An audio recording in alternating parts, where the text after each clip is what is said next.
Chapter 380. Back then, youngest uncle had secluded himself in the cliff cave and the hut twice. For the first time, he perfectly solved the problem of traveling in the world with the Great Spirit in 3 years. However, when he became the most powerful person in the world and no longer needed to deceive the world, he had to face a more troublesome situation. So he secluded himself again and thought hard. After a long time, he finally found that he could not deceive himself, so he left the academy and went to the sky. Then he disappeared without a trace. Ninkei looked at the night sky outside the cliff plateau and the stars on the dark curtain. For the first time he tried to look behind the stars and touch the deep curtain. In the world, no one dared to disrespect the academy except for Haotian Taoism. The academy was so powerful that it was arrogant. Youngest uncle was still a legend in the back of the mountain. Since the headmaster could take in Tang Xiaotang, a girl from the Devil's Doctrine, it meant that the academy did not discriminate against the Devil's Doctrine. So why did the headmaster imprison youngest uncle and him today? He looked at the night sky and murmured in his heart, "Is he trying to deceive your eyes? But you are the divine light, how can you have eyes?" Ninkei's mind was a bit confused. He suddenly felt a little scared and understood that he was too far away from the real origin of the world. He was not qualified to think about these things. Once he thought about it, the stars in the night sky seemed to laugh. He had to solve the problem in front of him, the problem of how to leave this cliff cave. Youngest uncle had solved this problem perfectly in the past. Now it was his turn. In Chang'an at night, those who were qualified or needed to know received the message from the academy. They knew 2 things. The first was that the headmaster had finally ended his 2-year journey and returned to the academy.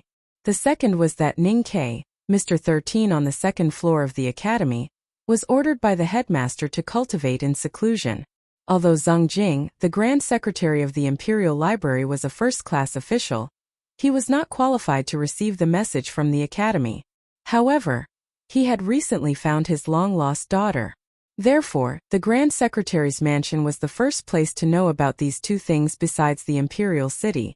Cultivate in seclusion? How long will it take? Zhang Jing frowned and asked. Eunuch Lin shook his head and said hesitantly, 1 or 2 months. Who can say for sure? The concept of those eccentric people on the 2nd floor of the academy is probably different from ours. Zhang Jing asked confusedly. According to the laws of the Tang Empire and the rules of the palace, the Ministry of Rites has always been in charge of the affairs of the academy, especially the 2nd floor of the academy. Except for the people in the palace and the military ministry, no one else knows about it. Why did His Majesty ask you to tell me about it? Eunuch Lin smiled bitterly and said, Isn't it all because of the young lady who just returned from your estate? I heard that the principal personally ordered her to take care of Mr. 13. Since Mr. 13 is going into secluded cultivation, your young lady will probably have to accompany him. Don't ask me when she'll be back. I really don't know. Hearing this, Mrs. Zheng panicked. Before the 2 senior brothers left the cliff cave, they said something to Ning Quebec. He knew that the headmaster and the academy wouldn't just leave him in the cave and let him fend for himself. Feeling a little relieved, he found a corner where the wind couldn't blow, spread his bedding and fell into a deep sleep. When he woke up and opened his eyes, he found that the sky was still dark. He walked to the entrance of the cave and looked out. There was no wind or rain. The distant Chang'an city was shrouded in the morning light, which was very beautiful. Only then did he realize that the cliff faced the west. He could see more of the sunset from the cave, but it was much more difficult to get close to the morning light than the people under the sea of clouds. There were many things on the pole that second brother carried, including many things from the old brush pen shop. No one knew if it was Chan Pippi or another senior brother or sister who went to Chang'an city to fetch them. Before going to bed, Sang Sang checked everything. The big black umbrella, the primordial 13 arrows, the box of banknotes, and even the toothbrush and towel were all there. Sang Sang passed water, toothbrush and towel into the cave. Ninkei washed up hastily and ate breakfast. He immediately felt refreshed. Suddenly, he thought of a problem and couldn't help but frown. There's a toilet. Sang Sang knew what he was worried about from his expression. Ninkei said helplessly, It will stink. Sang Sang said, Just wash it frequently. Ninkei looked at the sea of clouds between the cliffs and shook his head. He sighed and said, "It's a pity that these clouds will be ruined.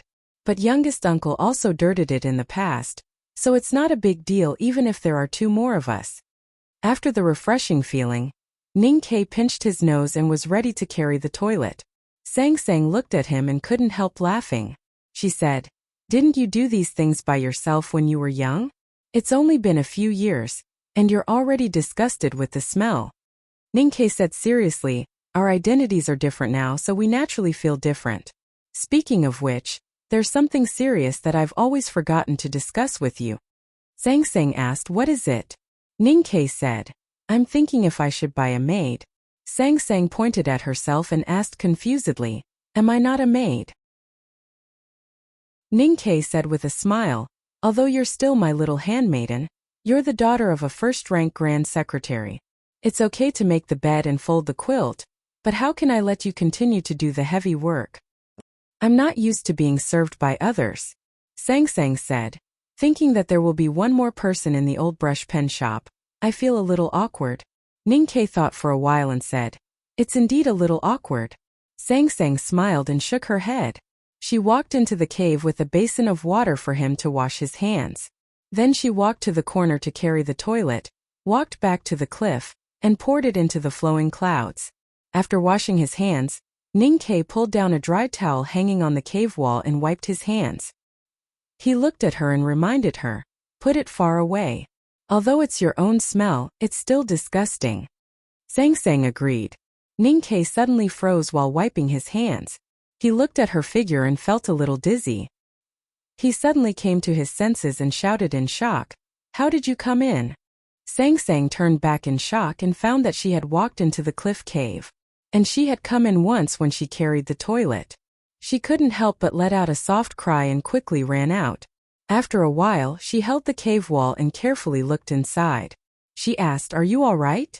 Ninkei was a little confused and said, "I'm fine. The question is, are you all right?" Sang Sang looked down at herself and patted her chest to make sure that she was not hurt and did not vomit blood like Ning Quebec. She said, "I seem to be fine. Do you want to try again?" Ninkei walked to the entrance of the cliff cave and stood in the line drawn yesterday. He stretched out his hand and pressed it in the air.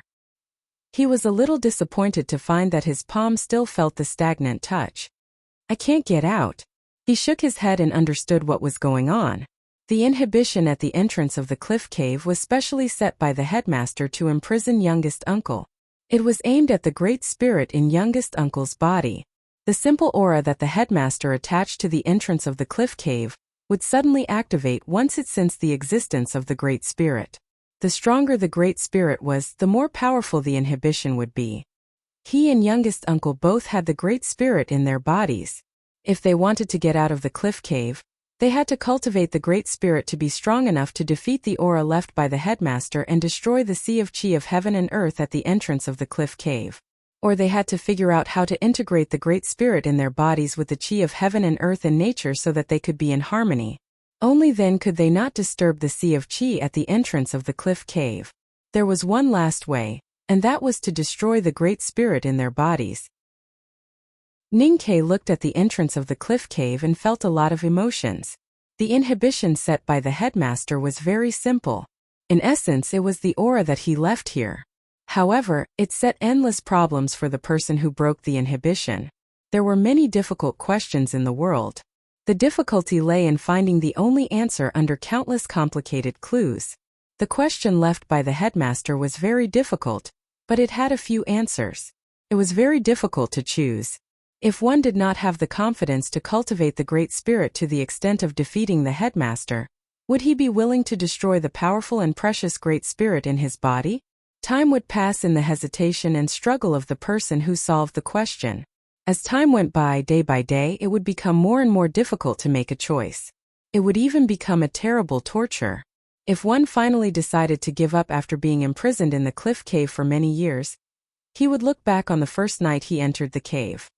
He would definitely regret why he did not destroy the great spirit in his body at that time. He had persisted for so many years. Wasn't it the most stupid thing to do? Would he be willing to give up in the face of such pain? It was obvious that youngest uncle did not choose the last method, because when he left the academy and entered the human realm, he still had the Great Spirit. Moreover, a peerless figure like youngest uncle would definitely understand the true intention of the headmaster's question earlier than Ning Quebec.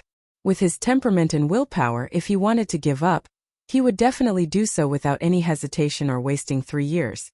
Ning Ke did not think of the possibility that youngest uncle could directly break the inhibition set by the headmaster with the Great Spirit. There was no reason to support his judgment. He just felt that this scene was not beautiful. Youngest uncle should have chosen the second method. 3 months. Ning Ke looked at Sang Sang, who still did not dare to walk back into the cliff cave, and repeated, 3 months. I'm not as strong as youngest uncle. I need 3 months to think about whether to use the last method or not. If I can't bear to destroy my Great Spirit, you know what to do.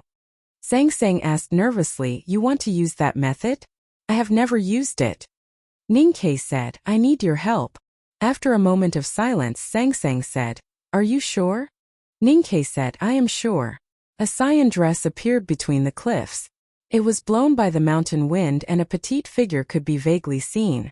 Today the first person to visit Ning Ke was third sister, Yu Lian. Yu Lian walked to the cliff platform and sat down in front of the line at the entrance of the cave. She took out an old book from her sleeve and handed it to Ning Quebec. She looked at him and said softly, if you want to solve the problem, there is only one way. The cover of the old book was written with the words, Origin of the Aura of Heaven and Earth. Ning Ke took a look at the old book in his hand and asked seriously, which method? Yu Lian tucked her hair behind her ears and said, to learn. This is the second chapter. The third chapter will be very late. Try to finish it before 11 o'clock. To be continued. If you like this work, please come to Chidian.com to vote for me. Your support is my greatest motivation.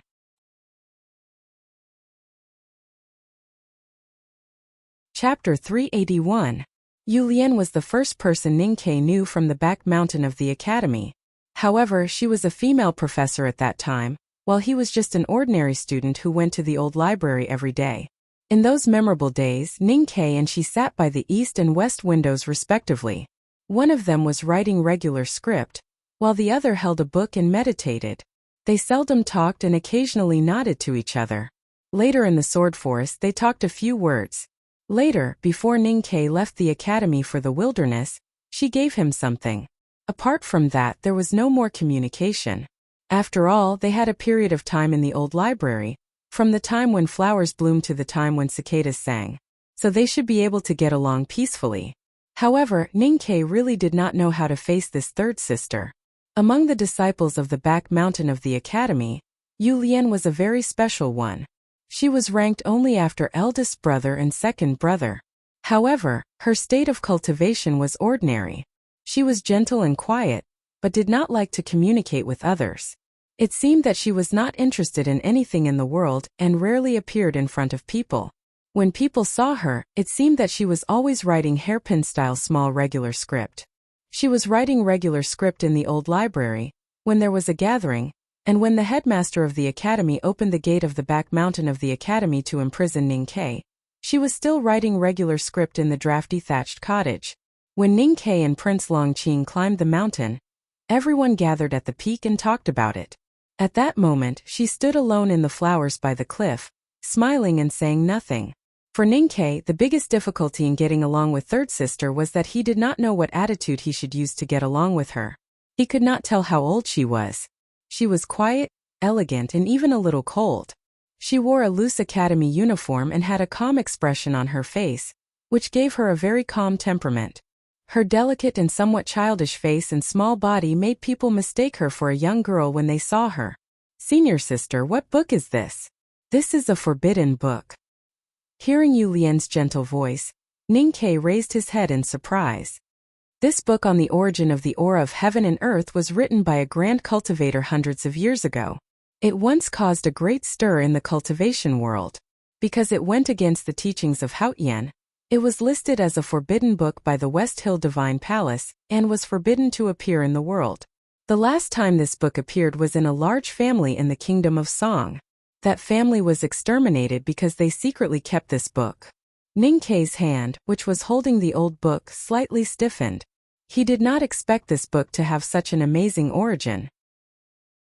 He could not understand it and asked, "Then why does the Academy have this book?" Yu Lian smiled and said, "Of course, the Academy can't lack books." Ninkei thought of the huge cave next to the scholar's hut and shrugged his shoulders. "Senior sister, what if I can't understand this book?" Yu Lian said, "According to the headmaster's order, I'll come to the cliff cave every 10 days. Study this book well during these 10 days. Write down any questions you have and ask me later." Only then did Ninkei realize that it was the headmaster's arrangement. Yu Lian did not say anything else. She only told him to study hard and went down the mountain. For the rest of the day, Ninkei had been reading and studying except for eating. The more he read, the more he understood why the West Hill Divine Palace had listed this book as a banned book. Because the beginning of the book, Origin of Aura of Heaven and Earth, clearly stated the details in the final argument. Since the beginning of the world all things were born, and the sun was born in the sky, giving all things a shape, state and essence. All things died and were renewed, and the essence in the body was scattered between heaven and earth. It was the aura of heaven and earth that cultivators could perceive today, which was the so-called chi of heaven and earth. Ninkei did not study the origin of this world, but he felt that this argument was quite novel and interesting. Perhaps it was because this argument was too novel that it was strictly banned by the West Hill Divine Palace. Because this argument believed that the aura of heaven and earth came from all things themselves, and was not given by Haotian as mentioned in the doctrine of Haotian. If people really believed this argument, how could Haotian Taoism maintain the cultivator's reverence for Haotian? After entering the academy, Ninkei had read many classics on cultivation in the old library. The first one he read was about the chi of heaven and earth. However, the origin of chi of heaven and earth in his hand was much more profound and obscure. Therefore, even though he was very interested, he still read very slowly. From sunrise to sunset, he had been sitting at the entrance of the cave, reading this forbidden book in silence. His mind was immersed in the wisdom of the predecessors, and he had a new understanding of the composition of this world, especially the production, quantity and operation of the aura of heaven and earth. He did not know how this book could help him solve the problem left by the headmaster of the academy, and how to complete his seclusion. But since the headmaster of the academy had asked him to read this book, he would continue reading it, because he believed that the headmaster of the academy did not trap him in the cliff cave just to make him a professor of the academy. Ninkei was reading in the cliff cave, and Sang Sang was watching him reading outside the cliff cave. After a long time he was still interested. Every time he understood a profound explanation, his face would show a happy expression. Sang Sang, on the other hand, was bored. Fortunately, she had been used to boredom over the years, so she washed her hair. The night gradually shrouded Chang and city, the wilderness, the drifting clouds, and the cliff. After Sang Sang finished cooking, Ninkei ate a few mouthfuls and began to read again. Sang Sang saw the flickering light of the torch. She thought for a while and walked into the hut. After searching for a long time, she found an oil lamp and passed it into the cave. Under the dim light of the oil lamp, Ninkei held the book and continued to read it attentively. The experience of his previous life made him somewhat resistant to learning knowledge. However, it was also the experience of his previous life that told him that if he wanted to learn the knowledge in the book as soon as possible and be able to use it, he had to maintain absolute concentration. Ninkei read until late at night, when the oil in the lamp was about to run out. He did not rush to sleep, but closed his eyes to review today's reading in his mind. Because he slept too late, Ninkei was still very tired when he was awakened by the sound of bellows outside the cliff cave the next morning. He could not help but feel annoyed and wondered where the sound came from. He rubbed his eyes, put on a thin coat, and walked to the entrance of the cliff cave. He looked at the fat man who was supporting his waist and looking at the scenery outside the cliff, panting and pretending to be pretentious. His expression suddenly changed. The sound that woke him up was Chun Pippi's panting when he climbed the stone path. However, he did not expect that a person's panting could be as loud as thunder. "Do you have to be so tired?" he said helplessly. Hearing his voice, Chun Pippi did not turn around. He held his round waist and looked at the precipice in front of him, the drifting clouds between the cliffs, and Chong, and city in the distance under the morning light. He panted and said in a hoarse voice like a scholar, "Oh, I once climbed to the top to see." Stop. Ning-Ke stopped his sigh by driving a donkey. Chun Pippi turned to look at him and shook his head repeatedly. He criticized, "That's not elegant. Although youngest uncle did ride a donkey back then, why do such an indecent thing in such a wonderful view?" Ning-Ke looked at him and said angrily, "You know I'm not in a good mood. Don't pollute my ears with those sour words. Be careful or I'll kick you down the mountain." Chun Pippi thought of the precipice that was so close to him when he went up the mountain, and his legs became weak again. He patted his chest with lingering fear and said, "This precipice is too steep. I almost lost my life when I climbed up. Thinking that you are going to stay here for 8 to 10 years, I really can't feel good." Ning-Ke sneered and said, "That's because you're too fat." This sentence hit the nail on the head. Chun Pippi did not know how to fight back. He looked at the cliff cave and suddenly his eyes brightened. He exclaimed, "So this is where youngest uncle used to live. I didn't visit it because of the steep mountain road. Today is the first time I see it. This cliff cave is not ordinary. It's very historic. It's a great honor to live in it. I envy you." A stone whizzed through the air from the cave and almost hit Chun Pippi's foot. It bounced a few times on the cliff platform and fell into the sea of clouds on the cliff, never to be found again. Chun Pippi was shocked. He pointed at the cliff cave and shouted, "You're going to kill me." Ning-Ke continued to search in the cave for a long time, but he couldn't find a second stone. He angrily rushed to the entrance of the cave and shouted, "You shameless thing! Why don't you live in such a historic cave? I'll give all the honor to you. Come in. Come in." Chun Pippi sneered and said, "Come out if you can." Ning-Ke said shamelessly, "Come in if you can." Sang Sang had been standing beside the cliff cave and watching the senior brother and junior brother quarreling. She finally couldn't help saying, "I think you're both very capable." Ning-Ke and Chun Pippi looked at her at the same time. Chun Pippi hesitated for a moment and asked seriously, "Are you telling the truth or sarcasm?" Sang Sang looked at him and said nothing. Chun Pippi had always thought that he was a peerless genius. However, he had been to the old brush pen shop several times and played chess with Sang Sang. At least in front of Sang Sang, he didn't have such confidence anymore. Correspondingly, he valued Song Song's evaluation or praise of him very much. Song Song's silence hurt his self-esteem to a certain extent. He looked at Ning-Ke in the cliff cave and said mockingly, "Only a monkey locked in an iron cage would throw stones at people because it's too boring. I forgive you." Ning-Ke said, "Whatever you say. Hit me if you can." Chun Pippi took something out of his arms and threw it directly into the cave. It happened so suddenly that Ning-Ke was almost hit in the face. Fortunately, his body reacted quickly. He turned sideways and reached out his right hand to catch the thing. It was a wrinkled book. There was no name on the cover, but there were many sweat stains. Ning-Ke thought that the sweat stains might be from the fat man and felt a little disgusted. "What book is this?" He resisted the nausea and looked at Chun Pippi outside the cave. Chun Pippi said, "No name." "Then what does this book talk about?" "The no-boundary spirit of the academy."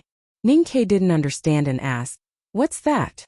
Chun Pippi thought that he was teasing him again and said angrily, "This book talks about the no-boundary spirit of the academy. If you don't understand it, I'll tell the teacher." "I'm tired, but there's still the 4th chapter.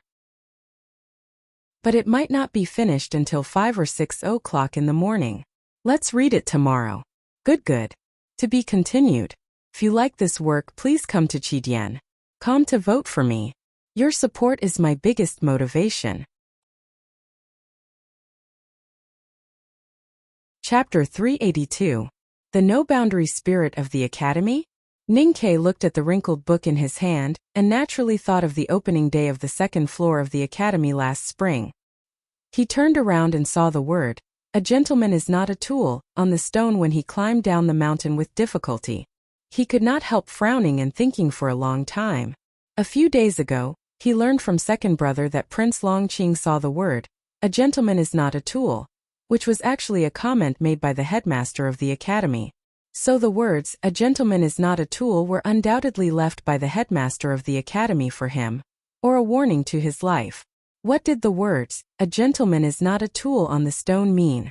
What is the connection between this old book and the word "not a tool"?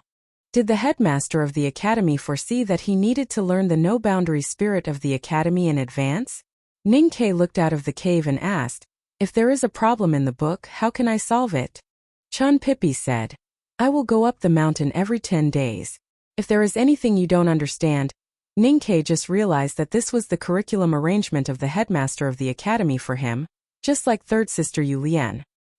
He shook his head and said, "You are not third sister, so don't be too optimistic. You have to come up the mountain every day, or Sang Sang and I will be bored to death." Chun Pippi said sarcastically, "You want me to come up the mountain with you? Are you begging me?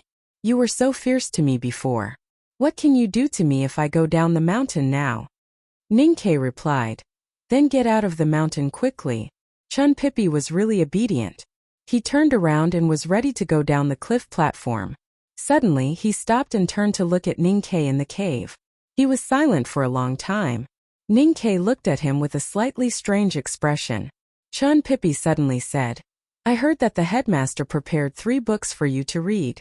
If you can't come out after reading all 3 books, then you may not come out in this life."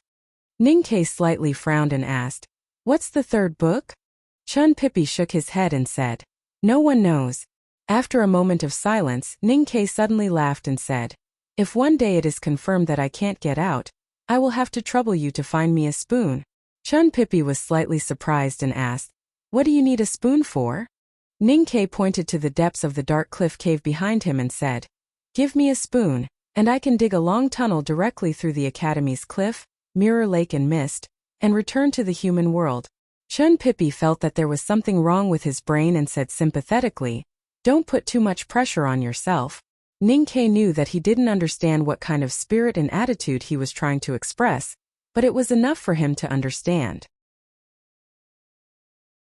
He lowered his head and began to read the book. Chun Pippi heaved a sigh and left the cliff plateau slowly and smoothly. The metaphysical was known as the Tao, and the metaphysical was known as the tool. Artifact. The great Tao was not a weapon, it was the Tao of heaven. It did not care about its specific form. A gentleman is not a tool, which means that people should not rigidly adhere to some fixed rules. The 2 words "not a tool" meant that they held a condescending, arrogant, and undisciplined attitude towards the rules. Note: there are some differences in the original meaning of the word. I chose this one because of the need of the story. Ninkei opened the old book with no words on the cover, and was soon attracted by the contents of the book, and his eyes could no longer leave the paper. For the rest of the day and night, apart from eating and sleeping, he read and thought. When he got tired of reading one book or when his mind got stuck in some kind of stagnation, he would switch to another book, and when he could no longer progress in reading this book, he would switch back to the original one. Time passed slowly in this cycle and adjustment. Sang Sang cooked and cleaned, chatted with him when he was tired, and when she had the courage to walk into the cliff cave again, she quietly sat beside him, holding a needle and thread to embroider the soles of shoes. No matter how the 2 books helped Ninkei solve his problems and get rid of his life as a prisoner, the knowledge and wisdom of the predecessors in the book were enough to make him feel that he had gained a lot. The book on the origin of the aura of heaven and earth made him come across this new world idea for the first time, and then in the following sections he understood more new sayings. The so-called aura of heaven and earth was a kind of invisible particle that naturally existed in the wilderness and rivers, which was also called the chi of heaven and earth by cultivators. According to the book, all the chi of heaven and earth in the world originated from the sun in the sky, and only a small part came from the depths of the earth. These original auras began to show different characteristics as they soaked and washed over time, because of the different things attached to them, and because of the infection of the environment. For example, the chi of heaven and earth contained in the trees was completely different from the chi of heaven and earth in the stones. However, this difference was extremely subtle in the perception of ordinary cultivators, and it was difficult to be discovered. Ninkei thought of the feeling when he first saw the stone array tactics of the front gate of the Devil's Doctrine by the Daming Lake, and found that the saying in the book was somewhat different from what his master Yen Sei had said, but it did make some sense. After thinking for a moment, he took out several pieces of food paper and cast them one by one. Looking at the fire and water mist in front of him, He used his psyche power to carefully perceive the difference between them, and then carefully recorded what he learned on the paper. In the afternoon after eating, he put the bowl beside him casually, and began to cast fu again to experience the subtle difference between the chi of heaven and earth. When he was free in the old brush pen shop, he would write fu for leisure. Although the power of fu was still weak, he had saved a lot of fu paper, which was more than enough for experiments. This time he cast a water fu. The yellowish fu paper disappeared in the air, and the chi of heaven and earth in the cliff cave slowly converged and condensed into a handful of water, and then fell to the ground, falling right into the bowl. The water rippled in the bowl for a few times, and then became calm. Ning-Ke looked at the gradually muddy water in the bowl, and thoughtfully opened the book that described the no-boundary spirit of the academy beside him, and began to compare it with some contents in the book. Then, he cast a water talisman and let the water fall on the ground. He stared at the water that gradually disappeared along the cracks of the stone, like countless transparent earthworms. The bowl was an utensil, the cracks of the stones were utensils, and even the vault of heaven and field was just a large utensil. When the water fell into the bowl, it was a semicircle. When it fell into the cracks of the stones, it was a transparent earthworm. When it was released by the clouds, it was a bead curtain. When it flowed into the field, it was countless tiny particles. The water itself had no shape, and it only had shape because of the utensil that carried it. This was the real no-boundary spirit. Was the chi of heaven and earth like this kind of existence? It was easy to draw such an inference. Looking at the book, Ning-Ke did not feel proud at all, and tried to find the connection between this inference and the inhibition of the cliff cave. After a long time, he woke up from his meditation, and rubbed his eyebrows tiredly. Then he noticed that Sang Sang had come to him, and was embroidering there. "I remember before I went to the wilderness, you said that your embroidery was so bad that you didn't want people in Chang, and to see it, so you gave your needles and thread to Xiao Chao. Where did this come from?" Ning-Ke asked. Sang Sang raised her head and scratched her temple with the end of the needle. She said, "I asked Seventh Sister for this yesterday when I went down the mountain. I have to find something to do to kill time." Ning-Ke thought that she was really bored staying on the cliff plateau. Then he suddenly thought of something, and handed over the Book of No Boundary Spirit in his hand. He said, "You can read it when you are bored." Sang Sang was slightly startled and said, "Can I read it too?" These two books were the Academy's treasured supreme arts. They must have been carefully selected by the headmaster for his little disciple, and the common people could not read them. Logically speaking, Ning-Ke should not let Sang Sang read them, but he had long been used to sharing all the good things with Sang Sang, and even ranked her ahead of himself. The most important thing was that he had been poor and afraid since childhood, so he was stingy. Now he no longer worried about money, but he still subconsciously wanted to take advantage of others. Ning-Ke said, "This is a good thing. You will suffer a loss if you don't read it." Sang Sang felt it was indeed a pity and said, "But I can't understand it." Ning-Ke said, "Even the great divine priest of light, that shameless swindler, wants to accept you as his successor. You must be very talented in cultivation, maybe even better than me and Chan Pippi. You have been following me all these years, but I have not thought of exploring this side of you. Maybe a cultivation genius has been buried." Sang Sang laughed and said, "You are making fun of me again." Ning-Ke said, "Never mind that. We will take advantage of you if you read it." Sang Sang thought it made sense. She took the book and began to read it carefully. Ning-Ke continued to read the book. The more he read, the more he felt that it was reasonable for the West Hill Divine Palace to seal this book. Because this book actually included the chi of heaven and earth absorbed by the Devil's Doctrine's cultivation method into the body, and it was the same as Hao Yin's divine light. Suddenly, his eyes suddenly brightened, because he saw a whole set of cultivation methods for cultivating chi at the back of the book. At the front gate of the Devil's Doctrine, Ning-Ke had inherited the youngest uncle's mantle.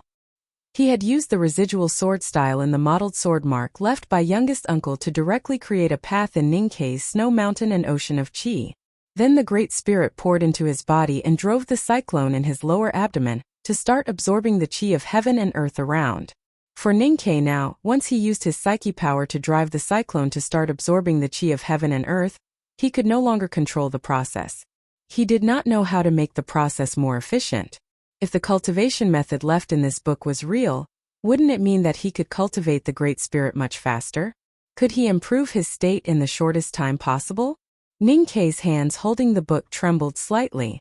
The depression of being imprisoned in the cliff cave was replaced by the surprise and gratitude to the headmaster of the academy and third sister.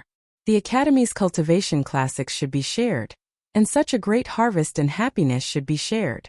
He turned around immediately and wanted to tell Sang Sang about it. However, he saw that Sang Sang had already fallen asleep. Looking at Sang Sang, who was holding the book and sleeping soundly without leaning against the wall of the cliff cave, Ninkei could not help but laugh. He thought that this little girl was indeed not made for cultivation, or at least not for reading. After a while, Ninkei calmed down and quietly read the cultivation method in the book from beginning to end. He only closed his eyes slowly when he was sure that he could remember every word in the book. He began to cultivate qi for the first time. What he cultivated was the Great Spirit. The 4th chapter is finally written. I'm also useless. These chapters are too damn hard to write. There will definitely be an update after I wake up. But today's update will be very late. I'm going to sleep. I'll ask for a recommendation vote to stimulate me. Thank you. To be continued. If you like this work, please come to Chidian.com to vote for me. Your support is my greatest motivation.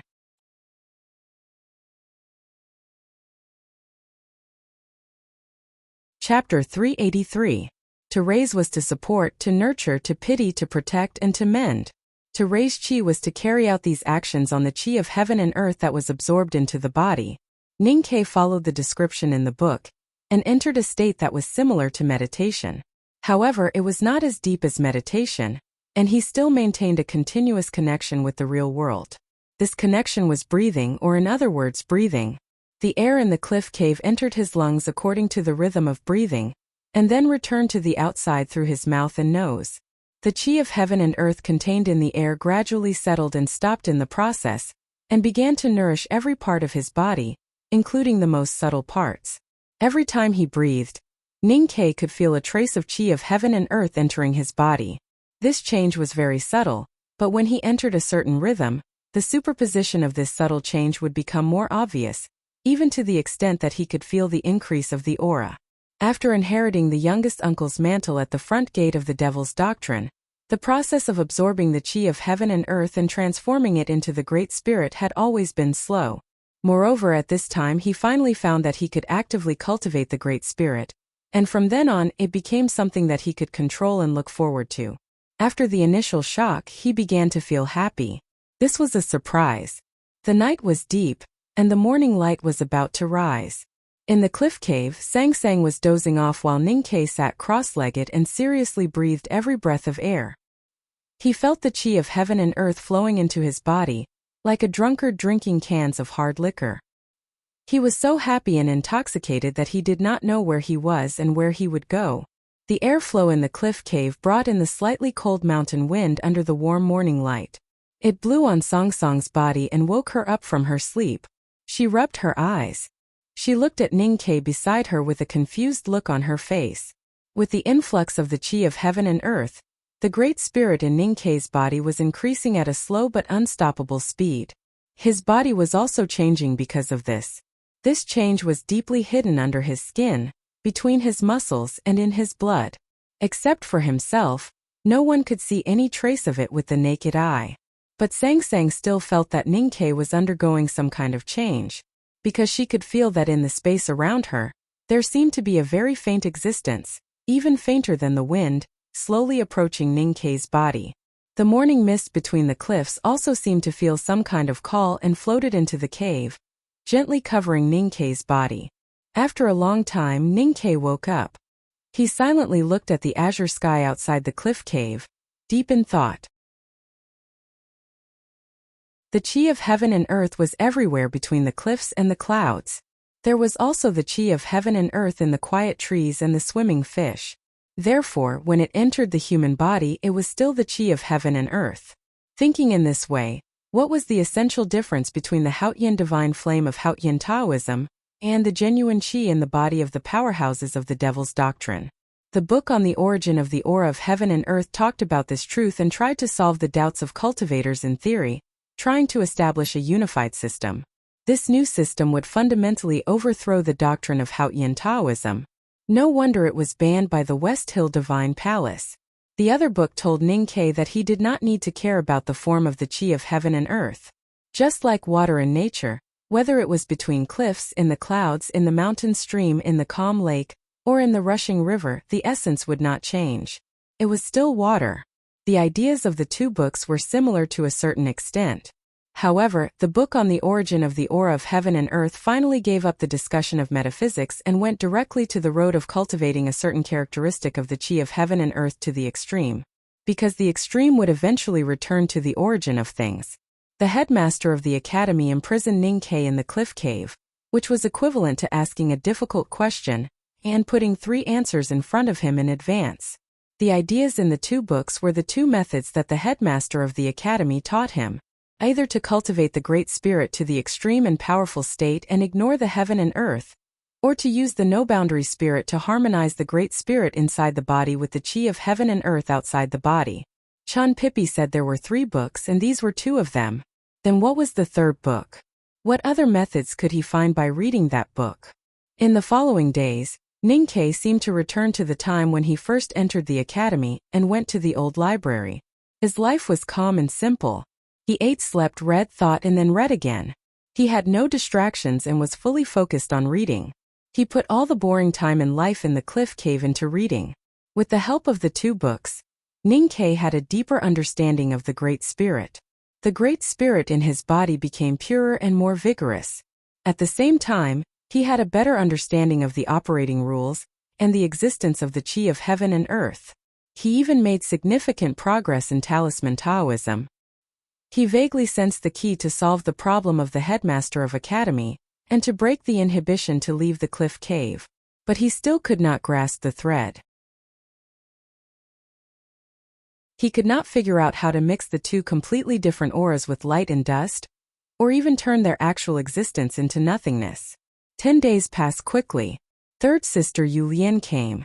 Her loose academy uniform fluttered in the cliff wall like a flag. She walked into the cliff cave and instantly became as quiet as the silk cloth on the table. Ninkei did not waste any time. After a simple salute, he took out the paper with the questions he had these days and seriously asked her about the problems he had encountered in reading. Yu Lian began to answer after thinking for a while. Her words were concise and even too simple. It seemed that she was a man of few words. However, these simple answers often fell on the most critical parts and directly made Ninkei's stagnant thoughts suddenly clear, and he easily saw a new path in the fog. Finally, Ninkei began to ask about the qi cultivation method at the back of the book after hesitating for a while. Yu Lian frowned slightly and remained silent. Ninkei glanced at Sang Sang, who was sitting outside the cliff cave and embroidering. He thought that senior sister was silent because there were outsiders from the academy present and it was inconvenient. Yu Lian smiled and said, "Since the headmaster asked this little girl to accompany you, you don't mind her listening beside you. The so-called qi cultivation method seems to be from the devil's doctrine, but this cliff cave is far away from the world. Why do you care?" The next day, Chan Pippi climbed up the cliff platform panting. Ninkei naturally laughed at him and expressed his great displeasure that Chan Pippi did not come up to the cliff to visit him these days. Chan Pippi explained that the stone path was too slanted and the cliff was too steep, but Ninkei did not understand. He sighed helplessly and ignored this guy's annoyance. Then he began to practice the no-boundary spirit of the academy. The so-called no-boundary spirit means that there is no trace of it. Just like the snow mud, it is in the east and suddenly in the west. There is no way to know where the snow trembles. When you want to move, you move at will. If you don't, how can the enemy know what you want to do? Chan Pippi raised his right arm and pointed at the blue sky above the cliff with his ring finger. An invisible aura suddenly shot out from between his fingers, but it did not shoot into the sky in the direction of his fingers. Instead, it shot into the cliff cave unpredictably. That invisible aura was the qi of heaven and earth that was compressed to the extreme. The aura brushed past Ninkei's shoulder and quietly fell on the hard rock wall of the cliff cave. With a soft sound, a dark round hole appeared on the wall. No one knew how deep the hole was. I was already very tired. Friends came from afar and I drank a few cups of wine. I suddenly collapsed and suffered for a long time, but I could only write this much. You all know that I have been working hard these days and I have a good attitude. I will continue to work hard tomorrow. Although I wrote less today, I really need the recommendation votes. After all, it's Monday. Please support me. To be continued. If you like this work, please come to Chidian.com to vote for me. Your support is my biggest motivation.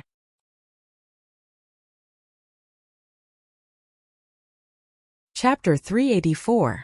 Ninkei did not react at all. It was not until the invisible chi of the finger brushed past his shoulder and shot a deep black hole on the cave wall that he came to his senses and felt a chill in his heart. He did not know that Chan Pippi's finger was the natural stream magical finger of Jisho Abbey. What shocked him was not the power of the finger, but the unpredictable changes when Chan Pippi pointed it. The finger was pointing at the clear sky, but why did it fall behind him? Was this the no-boundary spirit of the academy? Cultivators cultivate heaven and earth in themselves. We need to use the psyche power in our bodies to control the chi of heaven and earth. Our bodies are the firewood, psyche power is the fire, heaven and earth are the stove. Primordial chi is the ingredients such as vegetables, meat and fish, and fighting skills are the way to match the ingredients. Apart from the above factors, the most important thing to make a delicious dish is the heat control when cooking. If you ask a chef how to control the heat, an ordinary chef will probably tell you when to use what kind of fire and how long to cook the food. However, a truly brilliant chef will not be so rigid. He will know what the food in the pot is just by using his palm to scoop quickly in the steam room. This is an experience that he has gained after countless trials. This kind of experience is difficult to explain in words. Sometimes it can even make people feel that it is too mysterious. You can only feel and experience it on your own. Chan Pippi looked at Ninkei in the cliff cave and said, "The heat control is the meaning." Ninkei thought for a moment and understood what he wanted to say. He suddenly had a more intuitive understanding of the book that taught about the no-boundary spirit of the academy. Thinking of the example that Chan Pippi gave in the letter when he first entered the old library of the academy, he could not help but sigh and say, "Eating and sex are indeed human nature." You took these two things as examples and it is really easy to understand. Third sister and Chan Pippi were ordered by the headmaster of the academy to climb the cliff to teach, mainly to solve some problems that Ninkei encountered in reading. The real understanding still depended on him. After Chan Pippi's explanation, Ninkei decided to find time to digest it at night. There was no need to discuss too much at this time. He had been imprisoned in the cliff cave for 10 days, and did not know what had happened in the world outside the academy. He asked, "Is Chang'an still peaceful recently?" Chan Pippi said, "When was Chang'an not peaceful? What are you concerned about?" Ninkei said, "Someone in the imperial court seems to have a problem with me. I know that before I returned to the capital, someone even wanted to bring Sang Sang to the military ministry for interrogation. You were there." Chan Pippi nodded and said, "It's very simple. You don't need to worry about it." Ninkei shook his head and said, "What about the two sadhus we met on the street a few days ago? Even if Dao Shi came from the Xiankong temple, he wouldn't have the ability to easily find me in Chang, and where there are so many people. That encounter seems to have been set up." Chan Pippi frowned slightly and asked, "What are you suspecting?" "In Chang, and only the Imperial Center Administration and the military could locate me so easily." Ninkei said, "I don't know which of them informed the Xiankong temple." Hearing this, Chan Pippi frowned even more and said, "Helping outsiders to challenge the academy's disciples who have entered the human realm? Even the military wouldn't have the guts to do that. Besides, aren't they worried that they would be scolded by the people of Chang, and after the matter is exposed?" Ninkei had lived in the Tang army for many years. Of course, he knew the style of the military very well. He said, "As long as it's good for the empire, the generals won't care about anything." Chan Pippi stayed on the cliff platform and ate the white meat and pickled cabbage hot pot cooked by Sang Sang. He wiped his oily lips and shamelessly ignored the mess and the piles of dirty bowls. He hummed a little tune and walked down the cliff happily. No matter how Ninkei cursed him, he didn't fall into the abyss. Facing the cliff and the cloud, Ninkei scolded Chan Pippi loudly. Unfortunately, The cliff was beside him and the cloud in front of him was the void. He couldn't hear any echo at all, so he inevitably felt a little lonely. Without wasting any time, he walked back to the depth of the cliff cave and sat on the old futon. He sat cross-legged and meditated with his eyes closed. He continued to cultivate the Great Spirit in his body according to the cultivation method in the book.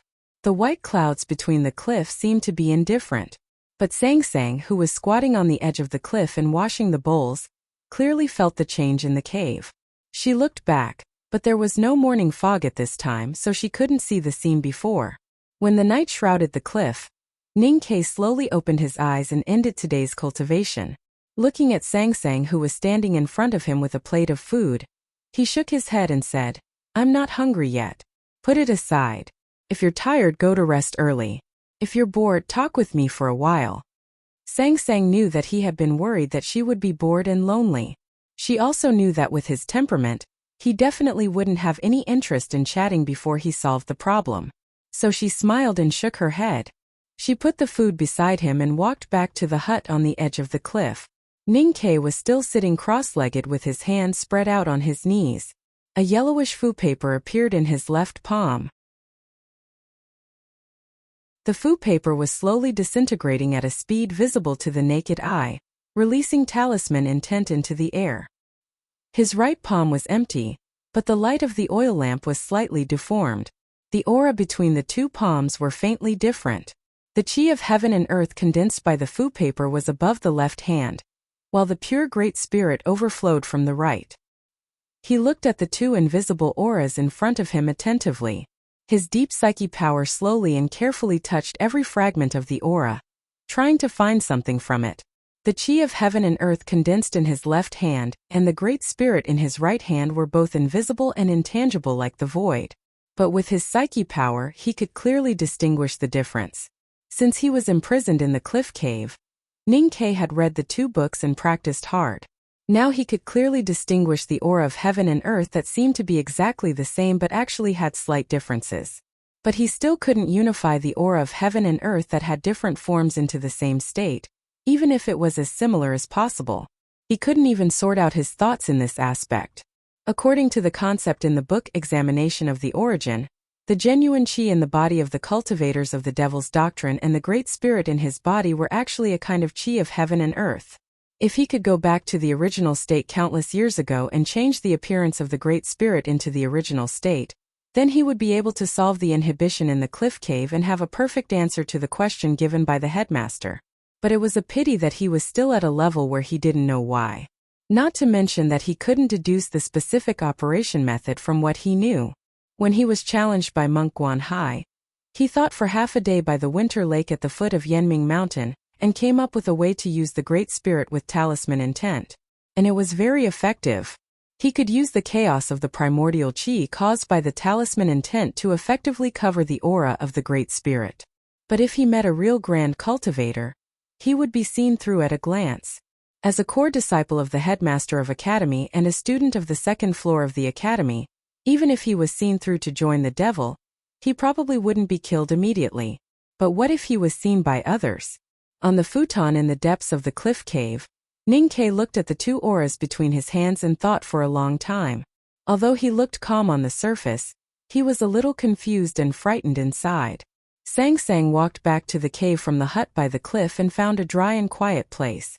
She opened the bedding and fell asleep. Ning Ke walked to her and quietly looked at her dark little face for a long time. Then he reached out to tuck the corner of the quilt, and turned to go deeper into the cliff cave. These days, he had been thinking about solving the problem, and didn't pay much attention to the cliff cave as a bedroom. At this time his thoughts were a little chaotic, so he simply put these annoying things aside and walked slowly. The cliff cave wasn't big. There was an opening about 2 people's height on the side of the precipice. Inside there was a space about 10 steps wide. The cave walls weren't smooth, nor were there any jagged rocks. Nothing special could be seen. Going deeper, there was a long slanted cave on the left and right sides.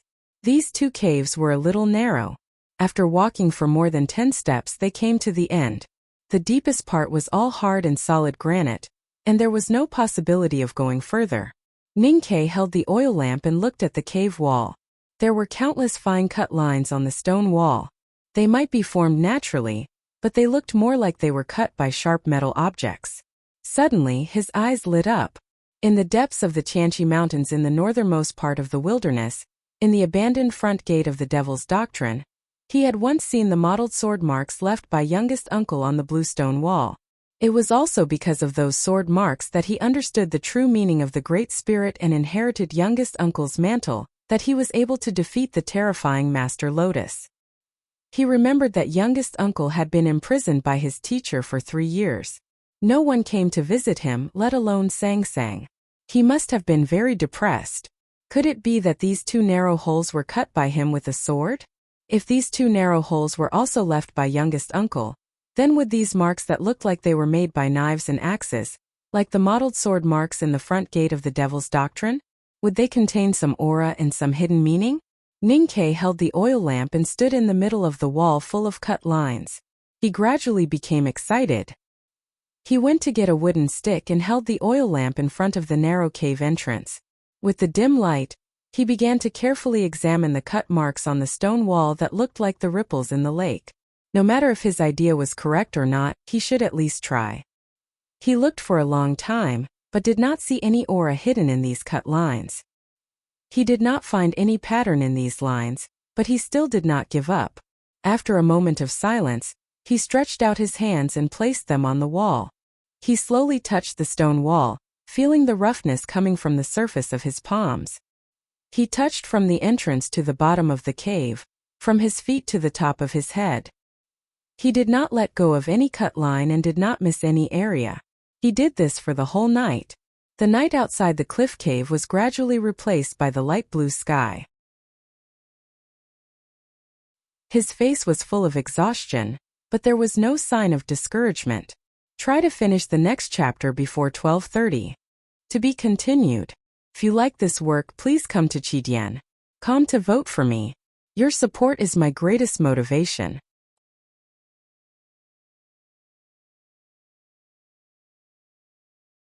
Chapter 385.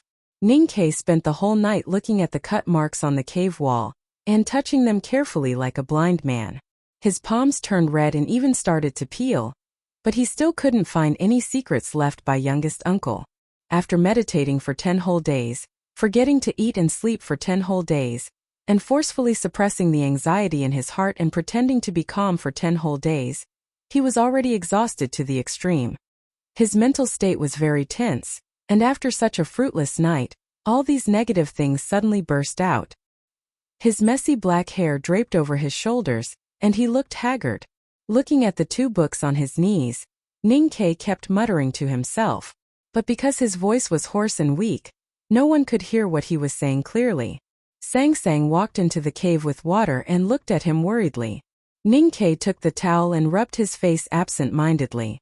When the wet towel was used to wipe off the sticky and dried mud at the corner of his eyes, it tore a very thin cut, which made him frown in pain. The wet towel was cold. His cheeks turned red. Not knowing whether it was because of fatigue or pain, the scarlet color appeared on his cheeks, which were slightly pale because of the lack of sunlight. It was not very good-looking, but looked very unhealthy, like a person who had been sick for a long time. His mental state was extremely bad, so the efficiency of reading and learning naturally became extremely low. He held the 2 books and tried to read them, but found that he seemed to be reading the classics in the old library, and he became the loser who couldn't cultivate again. The ink characters on the paper floated up mischievously and began to swim around like tadpoles, which could not be caught no matter how hard he tried. He closed the book helplessly, closed his eyes, and began to review what he had learned a few days ago. However, his mental state was so bad that even his brain seemed to become unclear, and there was a big deviation in his memory. When he thought about some problems in the book, he couldn't remember what Senior Sister Yu Lian said at that time, even though Senior Sister Yu Lian had already given the answer the day before yesterday. Depressed and annoyed, he naturally said what he thought. His hoarse and tired voice was so vague that he was completely murmuring to himself to vent his emotions. However, he didn't expect that Sang Sang, who had been sitting quietly beside him, would suddenly say something. which was the answer given by senior sister Yu Lian the day before yesterday. Ning Ke was slightly stunned, and then he remembered that his little handmaiden's memory had always been extraordinary. Sang Sang began to repeat what Yu Lian and Chun Pippi said 2 days ago. However, Ning Ke was in such a bad state that he reluctantly waved his hand after listening for a while, indicating that there was no need to continue. He threw the 2 books beside the futon like garbage, stood up, stretched, and yawned. He slowly walked to the cliff cave entrance and looked at the world outside. The cliff behind the back mountain of the academy was extremely beautiful, even breathtakingly beautiful. However, even if the lines on the precipice were like knives that pierce people's hearts, they were not real knives after all. After looking at them for a long time, they would always be the same lines. The azure sky in front of the cliff was as if it would never change. It stayed there quietly and peacefully. The initial beauty had now gradually turned into the dull blue paint of the worst painter. The flowing clouds and deep fog at the waist of the cliff were also the same. Looking at the scenery outside the cliff cave, Ning Ke felt slightly cold. It had only been 10 days, and he had been busy with cultivation these days, so he didn't have much time to enjoy the scenery. Now he was already tired of it. If he was really imprisoned in the cliff cave for 10 months or even 10 years, how could he survive? Just when he began to feel empty, lonely, and cold, there suddenly came a lively sound on the stone path below the cliff plateau. The sound of clothes rustling and footsteps was more of a quarrel. With the addition of these voices, the scenery of the precipice, which seemed to be eternally unchanging, suddenly flowed and became lively for some reason. It had a completely different beauty from before. It turned out that emptiness and loneliness had nothing to do with the scenery, but only with people. It's too hard to climb. It's too terrible. 12th brother said we couldn't come up. I said we should call youngest brother at the waterfall and show our friendship. But you just had to climb up here. 9th brother Beigong Weiyang complained while panting. He angrily waved the antique flute in his hand, as if he wanted to drive all his companions down the cliff. The mountain wind drilled into the flute and then out, making a low whimper, as if it was crying, but more like his panting at this time. 5th brother wiped the sweat from his forehead and took down the dripping wood chessboard on his back. He looked at him and said with a sneer, "But we finally climbed up." Beigong Weiyang carefully moved 2 steps to the edge of the cliff and looked down. Then he quickly stepped back several steps and patted his chest with lingering fear. He said, "I'm just worried that I can't go down later." Ning Ke was very touched that the 7 senior brothers came together to visit him. He stood at the cliff cave entrance and excitedly waited for them to show concern for him. Unexpectedly, after waiting for a long time, he found that they only cared about bickering. Finally, he couldn't help but remind them loudly, "Hey, hey, I'm here." The disciples of the back of the mountain of the academy were often crazy about their own things. In addition, the back of the mountain was too big, so they couldn't see each other every day. Sometimes they couldn't even see each other for dozens of days. But the friendship between fellow disciples would not be weakened because of this. Ning Ke was the latest to enter the sect, and was the youngest younger brother. Naturally, he was loved and taken care of by his senior brothers. The senior brothers worried that the youngest brother was imprisoned in the cliff cave and lonely and complained too much. So they specially went to the headmaster of the academy, and got permission to visit him. Then they came together. However, when they really saw the haggard and pale youngest brother in the cliff cave, they didn't know what to say. Because no matter from which angle they looked at it, these crazy people in the back of the mountain of the academy were really not good at comforting people. Everyone looked at Wang Qi because they all knew that he liked thinking, and the most important thing was that he was the 11th and the youngest among all the people who went up the mountain. So this difficult task was naturally given to him.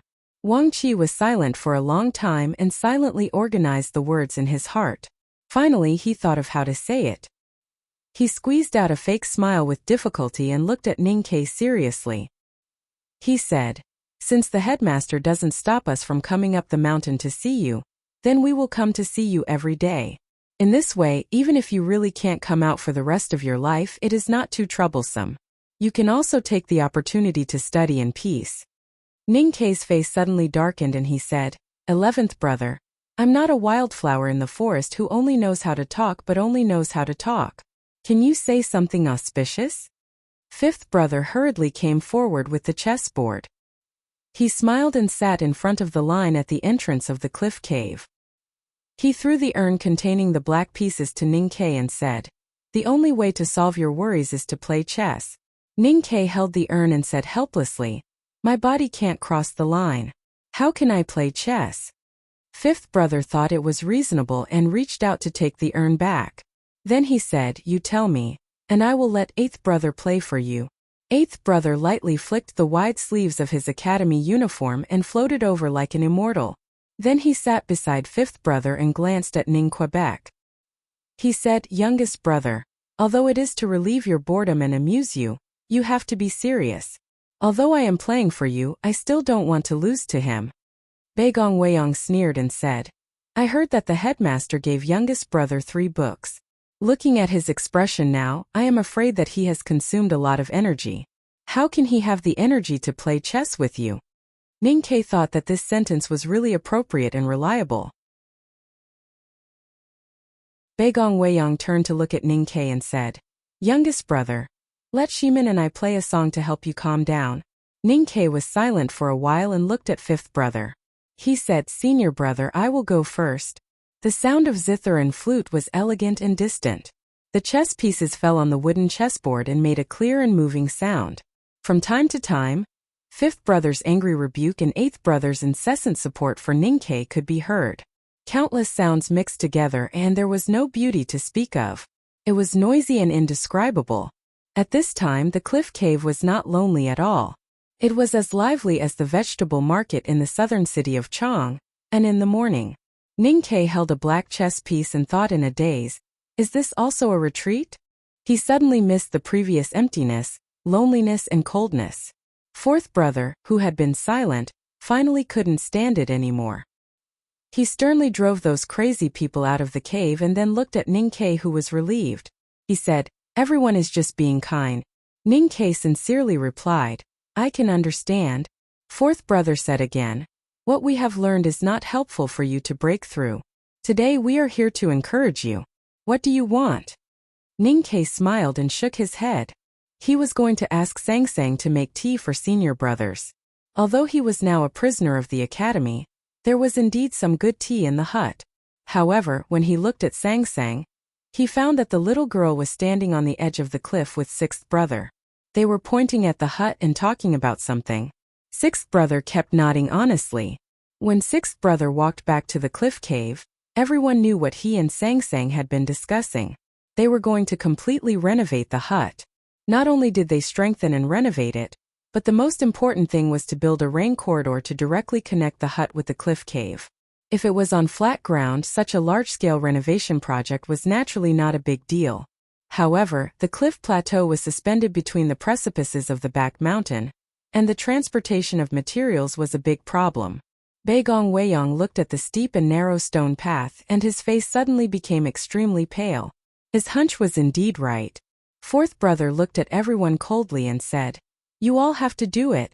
Although they were all infatuated with music, chess, flowers and trees, they were all powerhouses who had already entered the upper see-through state as the core disciples of the headmaster of academy. New trees, old stones, and countless materials were continuously sent to the cliff plateau, and then handed over to sixth brother to build by himself. In less than half a day, this seemingly difficult work was successfully completed. The hut on the edge of the cliff was 1 story higher and was fixed by 14 beams against the cliff. Wang Qi secretly went to the hut on the other side of the mountain and stole many frost-colored long grass that the headmaster liked the most. He locked them on the beams with thin iron chains. It not only looked beautiful and elegant, but also there was no need to worry about any storms in the future. The roofed corridor between the hut and the cliff cave was more exquisitely designed. Thin trees without their barks were hanging in the air, covered with 6 straw mats that seventh sister had robbed from second brother's yard. The straw mats were torn with many small holes, and thin green vines were running through them, adding a lot of business to the sky. Ninkei stood at the entrance of the cave and looked at the new and extremely beautiful cliff plateau. He looked at those senior brothers who were covered with mud and sweat and were giggling at the green vines in the rain corridor. He suddenly felt that the slightly cold wind in the mountain became warm. I have to get up at 5:30 tomorrow to send my friend to the airport, so I have to go to sleep now. Today I will only write 2 chapters, and tomorrow I will write 4 chapters, maybe more. There are only 4 days left, and there are 60 or 70,000 words left. I have to work harder. Ninkei also has to work harder tomorrow. He will succeed soon and I will strive for success. I cry silently. Zhou Tue is the first. Thank you very much. It is past midnight now. Please vote for me with your recommendation votes. Thank you very much. To be continued. If you like this work, please come to Chidian.com to vote for me. Your support is my biggest motivation.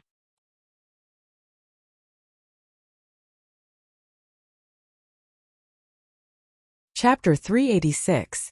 The green vines were not dense and there were many gaps in the middle.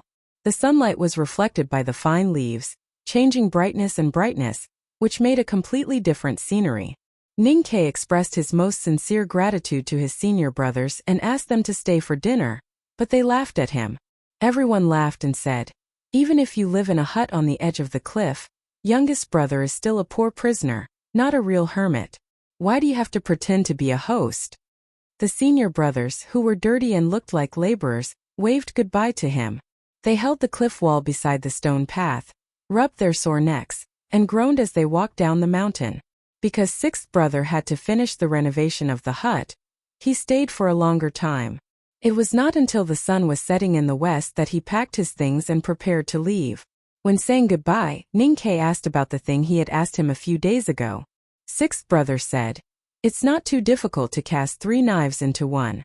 The design has been completed and the process has been arranged. But you asked for all 3 knives in it, so the blade of the new knife will inevitably be too heavy. It's difficult to meet the requirements with ordinary materials. You need a kind of ball-ink powder. The Imperial Court has sent people to the southern mine to dig it, and they should be back next month." He calculated the time and then said, "If the materials are all ready, they should be out before summer." After leaving Min Mountain for the city of Wei, Ninkei's usual weapon was the 3 slender padeos. With the 3 padeos, he killed countless horse gang on the grassland.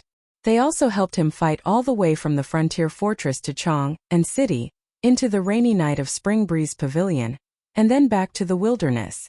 It was the continuous battles in the wilderness that made him regret to find that the 3 padeos could no longer give him the most firm confidence and the most powerful support in the battle of cultivation powerhouses like in the past years.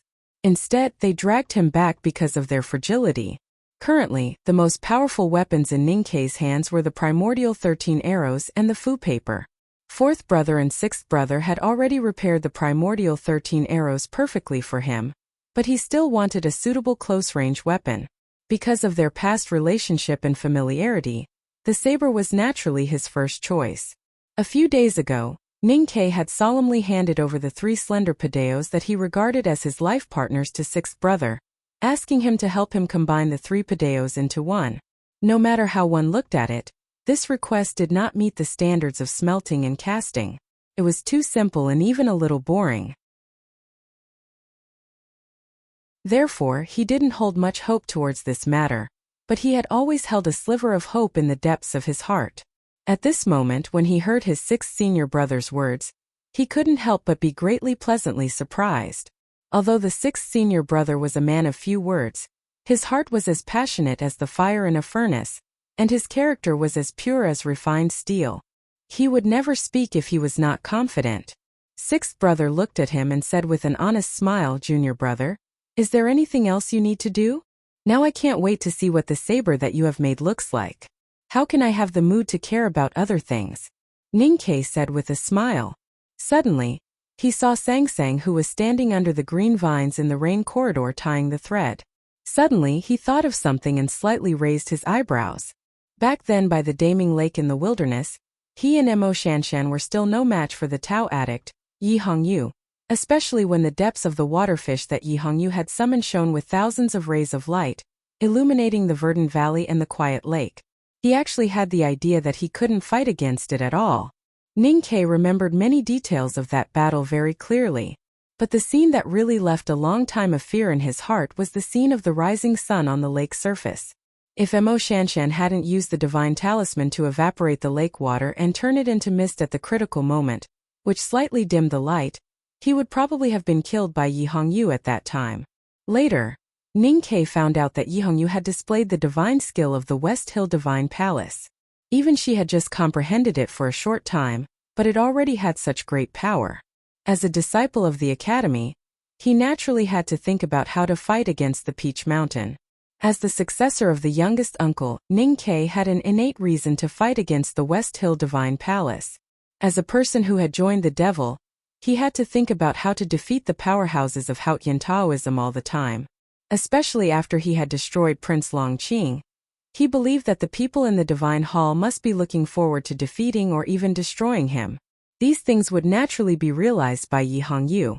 Ning Ke and Yi Hongyu had fought, talked and traveled together.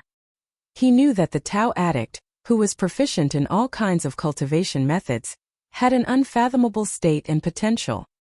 He also knew that she was probably one of the few cultivators in the world who was proficient in fighting skills and essence like himself. Now his state had suddenly increased and he had made rapid progress. But he felt that Yi Hongyu's progress would definitely not be slower than his. Therefore, he had to think of some ways to narrow the gap between them.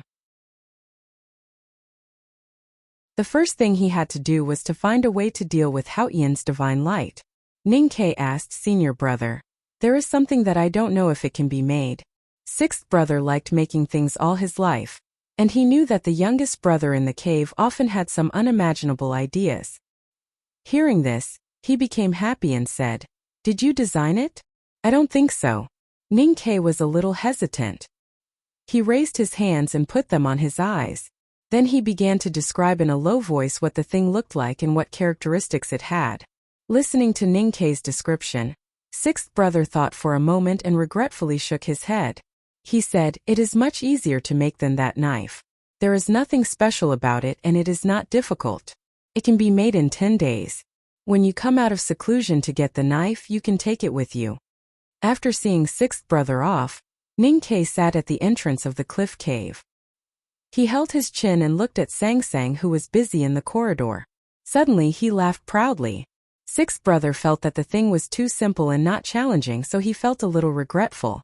But Ning Ke was very happy, because if that thing could really deal with Haotian's divine light, then Sang Sang, as the successor of the divine priest of light, would not be his opponent even if she knew the divine skill.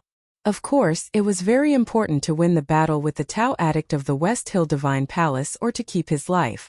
But to win the competition with his little handmaiden, or to keep the dignity of a man and a parent, was the most important thing for Ning Quebec. The hut by the cliff was renovated. The thin branches of the green vines in the corridor swayed with the wind. The beautiful cliff scenery suddenly had many different sceneries and the atmosphere of life. The arrival of senior brothers made the loneliness of being abandoned by the world, and the worst memories of wandering in the world with Sang Sang disappear. Ning Ke's state of mind was much calmer. He continued to read and meditate, and was no longer as restless and depressed as he was a few days ago. The most important thing was the change of mentality. When sixth brother left, he casually said that he wanted to take that thing when he broke through the barrier to get the knife. He did not feel any self-pity because of this sentence and naturally agreed, because he had already thought it through. Since he had made up his mind to Sang Sang that night, if he still could not find a way to break the inhibition set by the headmaster of academy after 3 months, he would directly destroy the great spirit in his body. This recognition or decision seemed simple, but in fact it contained a terrible determination and firmness. Ordinary people's state of mind could not bear this kind of pain, but Ning Ke could. Because he could now calm down. On the 21st day of being imprisoned in the cliff cave, third sister Yu Lian came to solve his doubts and teach him as promised. But this time there was an equally charming figure beside her. Ning Ke looked at Tang Xiaotong's childish face and said in shock, "You really want to stay in the academy? Did the teacher really accept you?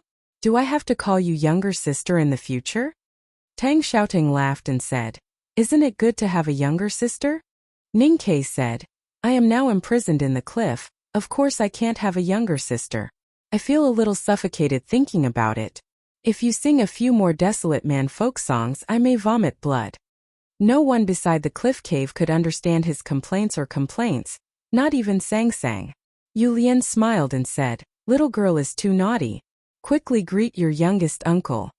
Ning Kei's eyes moved back and forth between senior sister and Tang Xiaotang. After a moment of hesitation, he asked uncertainly, "Tang Xiaotang, is senior sister's disciple?" Yu Lian nodded calmly. Ning Kei was shocked. Tang Xiaotang was a girl from the Devil's Doctrine, and her brother Tang was the current world wayfarer of the Devil's Doctrine. The academy actually kept her. Whether it was the headmaster of the academy accepting her as a disciple, or third sister accepting her as a disciple, it was the irrefutable evidence that the academy protected the Devil's Doctrine in the eyes of the world. Yu Lian looked at Ning Kei and said lightly, "Younger brother, you have seen my disciple, and you also know that her identity is a little special, so try not to mention her in the future." If the news that the academy had accepted a disciple from the Devil's Doctrine as a disciple spread to the world, it would definitely cause a great disturbance. The West Hill Divine Palace and hundreds of millions of Haotian believers in the world would definitely not allow this to happen. No matter how powerful the academy was, it could not defeat the whole world and the omnipresent Haotian divine light in this world. Otherwise, how could those things have happened in the past? Ning Kei thought of the great spirit in his body and youngest uncle, who was killed by heaven's punishment. After a moment of silence, he looked at third sister and said solemnly, "That's how it should be." He looked at Tang Xiaotang and found that the girl's childish expression was calm. It seemed that she did not know how much trouble and danger she would bring to the people in this mountain by studying in the academy. He wanted to remind her, but he thought that he had already joined the devil and brought a lot of unsolved troubles to the academy, which forced the headmaster to imprison him here. He could not help but laugh at himself. The Tao addict, Yi Hongyu, and her brother, the world wayfarer of the Jishou Abbey, have seen Tang Xiaotang. We must be careful in the future and try not to let her leave the academy. Ning Kei reminded Yu Lian. Yu Lian said calmly, "Since this girl has become my disciple, how can she leave the academy if she can't kill Yi Hongyu?" This is the first chapter for today. I will definitely finish the second chapter before 9 o'clock. I am pressuring myself. To be continued. If you like this work, please come to Qidian.com to vote for me. Your support is my biggest motivation.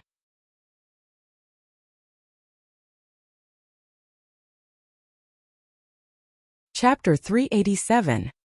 Hearing this, Tang Xiaotang opened her eyes wide and asked confusedly, "But I always covered my face with a fox's tail.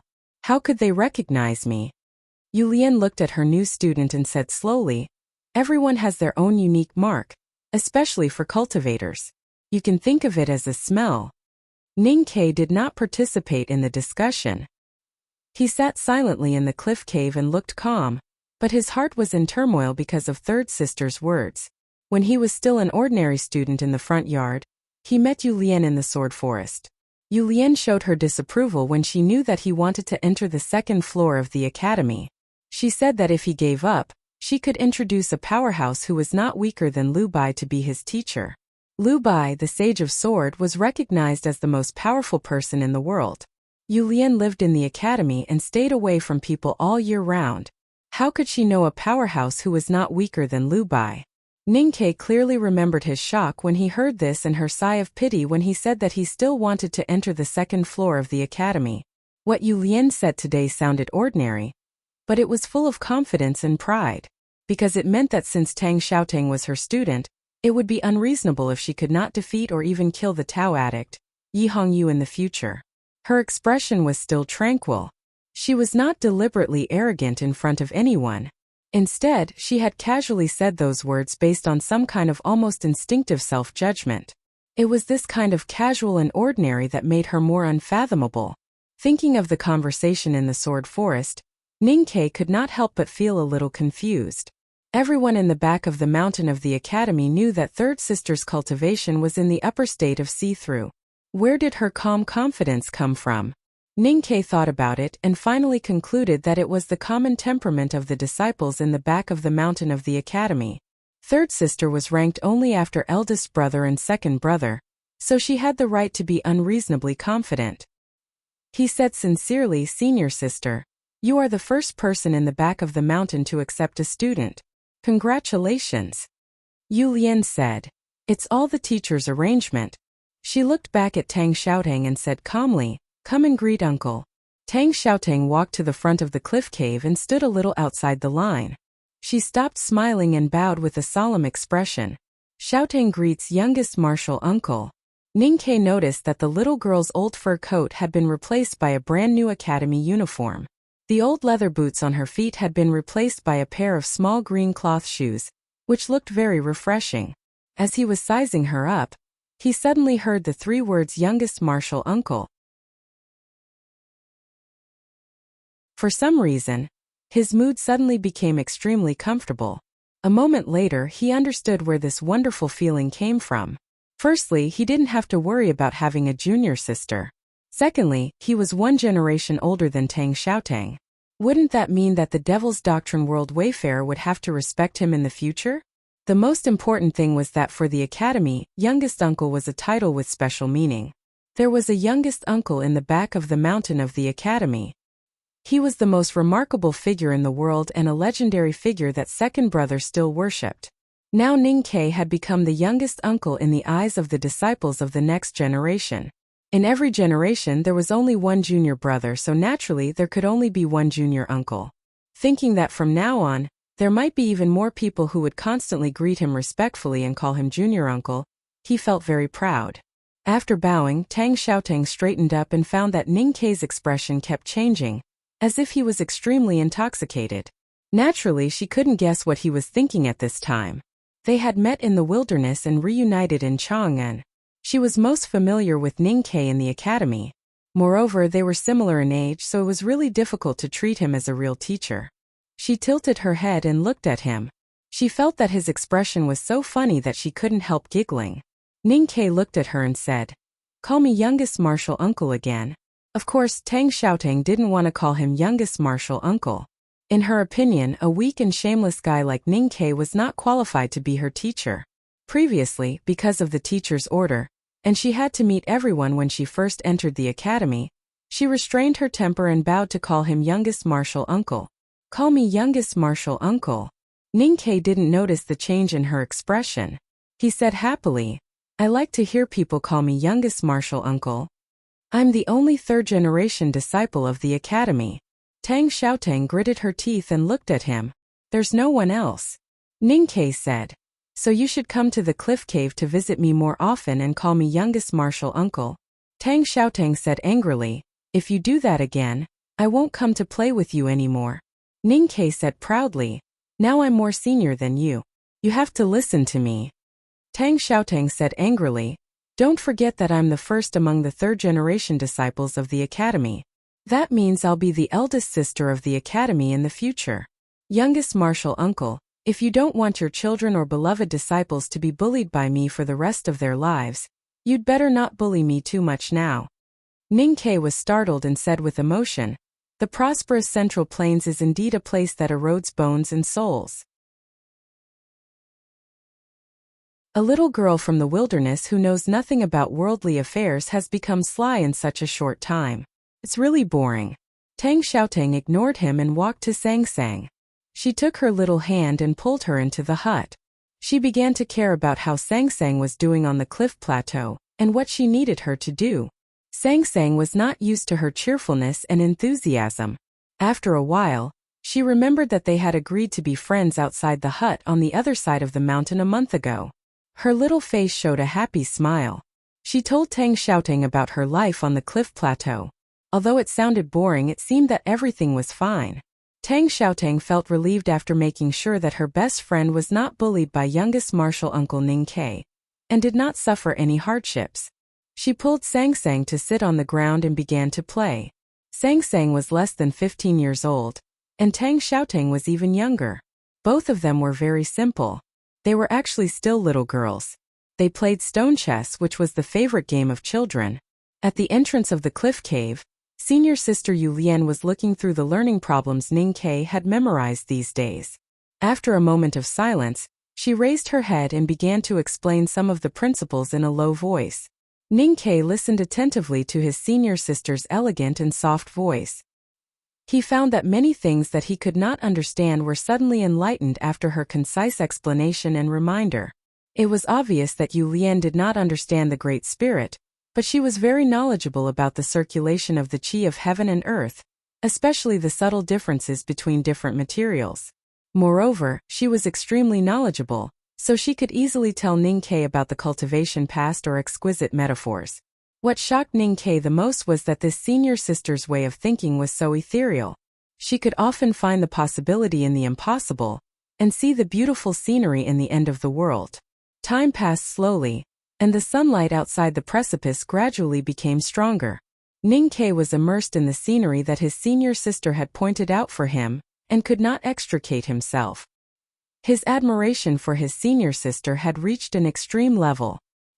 He thought to himself that she was indeed a woman who was second only to his two senior brothers in the back of the mountain of the academy. Whether it was knowledge, wisdom or vision, she was so powerful that even Chen Pipi was not as good as her. Yu Lian's lessons were always concise and clear without any nonsense. It was just past noon and she had already answered all of Ning Ke's questions. Without waiting for Ning Ke's thanks or any small talk, she calmly stood up and called out Tang Xiaotang in the hut. She nodded slightly to the cave and then floated down the mountain. Between the narrow and steep cliff, two petite figures in two loose academy uniforms of the same style appeared and disappeared from time to time. It did not take long for them to arrive at the waterfall. Previously in the hut on the cliff plateau, Tang Xiaotang played with Sang Sang and asked her to play stone chess with her. Stone chess was a simple game that all children from the wilderness to the Great River Kingdom could play. Because of its simplicity, there were often no rules for winning or losing. However, she had not won a single round. Tang Xiaotang was a strong-willed and competitive girl from the Devil's Doctrine. At the beginning, she lost more than 10 rounds in a row. If it were someone else, they would probably feel bored and give up in the face of such a simple game. However, she refused to give up and insisted on playing with Sang Sang. In the end, she lost 129 rounds. It was such a simple game of stone chess, but she had lost 129 rounds in a row. Tang Xiaotang could not figure out how it happened. No matter how strong-willed she was, she could not help but show some frustration on her face. She looked at her teacher and asked in distress, "Teacher, am I stupid?" Yu Lian walked slowly from the edge of the cliff to the narrow gorge. She said, "You are not stupid. You just foolishly chose the wrong opponent." Tang Xiaotang followed her from a distance and asked curiously, "I know Sang Sang is the successor of the divine priest of light, but playing chess is not cultivation. How could she not win a round?" Yu Lian said calmly, "In the past decades, only the divine priest of light possessed true wisdom on the Peach Mountain of the West Hill Divine Palace. The successor he chose was naturally extraordinary. As for why she couldn't even win a single round, it's because she treated you as a true friend. That's why she was very serious." Hearing that Sang Sang treated her as a real friend, Tang Xiaotang showed a happy smile on her childish face. She bounced like a naughty stone and chased after Yu Lian. Her previous frustration and sadness were blown into the abyss by the wind in the gorge and could not be found anymore. Thinking that her good friend stayed on the cliff all day long, Tang Xiaotang suddenly became unhappy again. She complained, "Ning Ke is such a shameless guy. It's okay that he is imprisoned, but he is also a burden to Sang Sang." Yu Lian stopped and said, "He is your youngest uncle. How can you call him by his name?"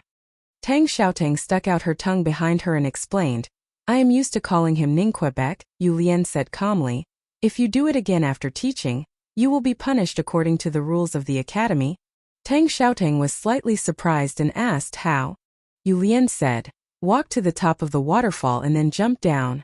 Tang Xiaotang looked at the silver waterfall not far away and said sadly, "It seems a bit high." Yu Lian said, 129 times, "This is the second chapter. I will try to finish the third chapter before 11 o'clock. I can do it. I am the new generation of mountain monster." To be continued. If you like this work, please come to Chidian.com to vote for me. Your support is my biggest motivation.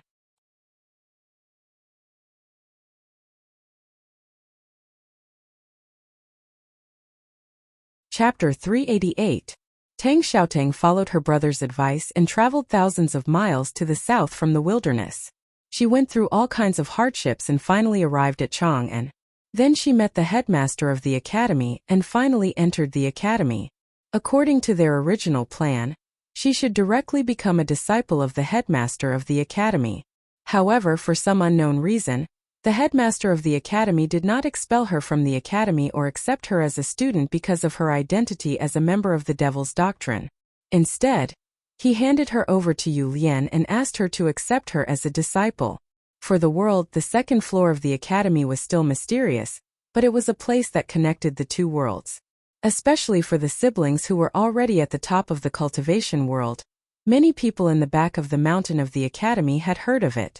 Not to mention people like Mr. First and Mr. Second, or Chan Pippi, who was regarded as a treasure by Haotian Taoism. Even people like Beigong Weiyang were famous in their own fields and countries before they entered the academy to cultivate. However, they were gradually forgotten by the world as time passed. However, not many people knew that there was a third sister on the second floor of the academy. Her name was Yu Lian.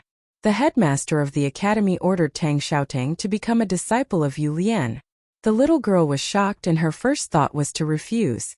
The female professor in the loose green uniform was quiet, elegant and amiable, but her realm was not profound. She was only about the same as her, maybe even weaker than her. She was the woman who wanted to be the strongest in the world, so how could she accept a woman whose realm was weaker than her as her teacher? However, when she was about to refuse, Yu Lian glanced at her indifferently. The eyes of the third sister of the academy were just like her, soft and fragile. However, they had their own grace and grace. Tang Xiaotang suddenly felt that she did not dare to disobey. Tang Xiaotang had lived in the cold region of the far north since she was a child and lived a hard life. The bloodline of the desolate man and the education of the Devil's Doctrine made her naturally easygoing. At a young age, she dared to carry a huge blood-red machete and fight with the terrifying snowfield direwolves. She dared to fight with Yi Hongyu and even cut the ice peach condensed by Prince Long Qing. However, such a fearless girl from the Devil's Doctrine felt fear when facing Yu Lian's calm and gentle eyes. She did not dare to be presumptuous at all. "You want me to jump 129 times?" Looking at her teacher's petite back, Tang Xiaotang was so shocked that her voice trembled. On the one hand, it was because the punishment was too severe, and on the other hand, it was exactly the same number of times she lost to Sang Sang on the cliff platform. She didn't mention it, so how did she know?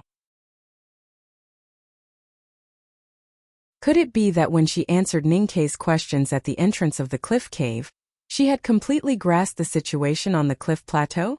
Yu Lian turned around and said, "You knew that you were no match for Sang Sang in stone chess, but you kept on fighting and refused to admit defeat.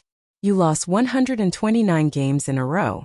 You look brave, but you are actually stupid. If you are always so hot-headed, how can you defeat Yi Hongyu?" Tang Xiaotang stubbornly said, "Even if I'm stupid, I can't admit defeat. If I keep playing like this, who knows when I might really win a round." Yu Lian said calmly, "I know you can't change your temperament, so I'm not going to correct it.